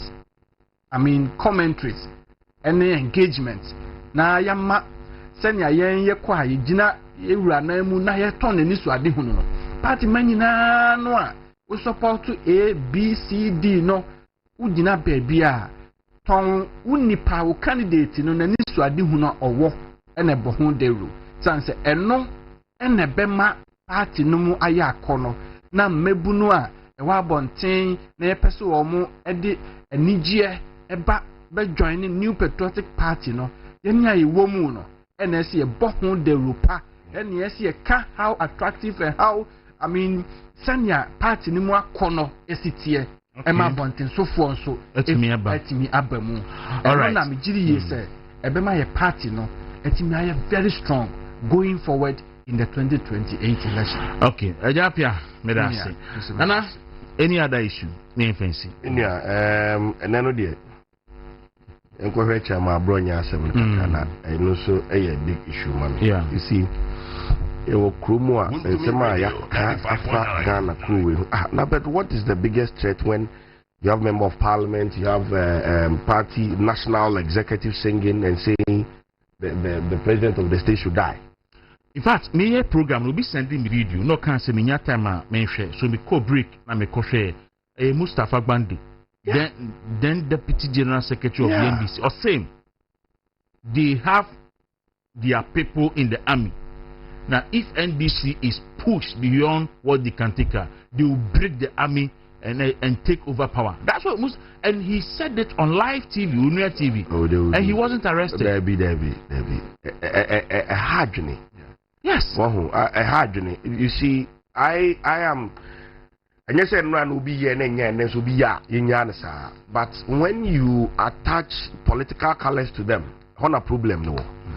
Emrana Nana Danko Kufuado, President, His Excellency, say. Kasa no this anima we mu nyina chi akagana be he kura ma bia nipa ntimi ntinam ye be sere eye omampanyi mahama ade sere de you see we mu no we are known for our unity even in situations where we say our minds now member of parliament bet na no be argument ko be dwen so mo nkasa na we na me ko honorable be finche o pal be ko no mu di jollof yeah Obekono, no would jollof. And it is because na Crowemu na walk on force them cry na yetiwa. Udi agrokro hin kra betime di wechi akopose de akoppa atwa. Ye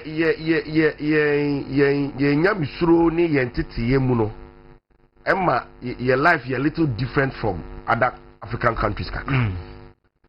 Inti se sabi so bi ka asem na se me ntimi metra me ka se abronya ka asem na nya se ma abronya ka asem na nya emra ni now so we should attach a human face to whatever we are doing. Don't forget say also wo party for when ka de sense ah ana o maka de sense ah emma me no ka se nya wo chi we ya and you see crime has no expiring date. Untimi kan jam say obi aka ne no obi ka ne nra different. If you are bringing sanity, so clean system no say a mobian can be there. Your car no na ni nyina utimi chi no. Your car no na utimi chi no. And I just said there una wa na otna ona odi buy. Wa betimi asan there ba say okay. Brebre amba amani amba fiti neko a mobian can be. Wa be kan say no eni bia mra. You see, but a man in yet said the way na can no fi party A and a party B ntini yanko no. Ebe sraban ye di odot na kuruwe mu ama che you see we ndc ni na ene wani age si ache abronya mu wani nye ye tia na ayi chama o che dollar o good board ayi sami jamfi e ka kire ye say ayi all the appointments being made at the security services are coterminous to the Ekufuado's length of government. Is that not it? Yeah. Now, the same way, you can't police want to be a more brantian. Be in who are you? So what must say? And then I'm penny a pass or so. And oh, on your mind, fine cry. I know you're on my cleaning the camera media and me and the Jamaica this in his say. I'm more in yes, see. Bodia se na anka ayi ne to no anka conform some. That's correct. Everything is coterminous. In fact, in the next government, you know, even a headmasters are I'm being honest to you. And it is wrong. I always tell people it is wrong. And you're wrong because I said a Supreme Court in I'm telling you. you. It is wrong. And it's deadly. You see, one thing I mean, who ya na hamikasi and say, Dawuro, and no, I mean, share police release in on the buyer. Na offense, crime pa, a bronya committing here. You call John P. Moses a wall. And go and look for him as if this is felonious offense. Misdemeanor. To let a man not go. Caution kind of offense. You better not only a caution. Your friend, nothing. Mama, as if say we are looking for something. Their menstrual say, "Send your menu can or man in Nigeria." Much as we don't say amount for should be. I mean, disregard to the law. No? Yeah. You're making sure say you're protecting in our home. Yeah. My maybe be a home behind the bay. Emma. Yeah. Man who see now me chairman Saddam. Okay. FOB chairman. All right. Best and then Ochina Yakotuaso and then Yakono chance ya sank to us. All right. Any Aquanian so. Madam, Madachi so far and Lucianco. Madam Lucy, your best o man penny. Ghana crew. Want to me radio 95.9. Me Gidi say. Obedi mampeni no na dede wo mu a na ninni obedi mampeni emra na kro na dwo ye besere no. These are things that obia de shed mu na obe only shin when na onu su kra na power, and that time now your mampeni na obia ye o what can say o mampeni a okofi na wo ye wo hwea enye yi because o kwa ka kire hwan say hwan na nja wo nipa. You sat down for people to do worse. And then otena enye ye besere me ma no si no ye betia new dwabefo nyina na and then so ye minua ba ko birthday Austin new job in South. Okay, yeah, very good guy. Ogedebus boys in the back. Only Mogedebus. Only Mogedebus. Onupo ehwana. Oh, where are you? Oh, okay. Okay, and the guy back. I mean nim Tadino. Oh, Kovodia guest house. I mean, I'm saying, nim sa Edina Wobono. I only Mogedebus. I mean, Mogedebus, no, but watching. Okay. Oh, no, and then the boy back, Austin, the birthday, Nyamisha Austin, Austin, Yabafi, Ibishia, to me, a disanko, birthday in common. But in a nutshell, we will say that Nyamimwai, Nianko, your primary sinners will be Nanki, we are, Dawuro, Yamrafi. Na say a party from the polling station level to the national level. And now I was Torino about grown. Wanyaba. Me yatini di but yenti so no esi. Ono esi. Okay. Ebe hedi bisi. Grown bedding o. Ebe hedi bisi. Taman bedding. Ebe hedi bisi. Na na me da asem. Abusanti yenua UG na na ya brimpon do na friend dachi na motin nka no na apia owusu. And so, Deputy Secretary Dima FOB, Friends of Dr. Bawumia, and Martin and Canamidi, the Kwaku Dawuro. Me fast that and mammy technical production team.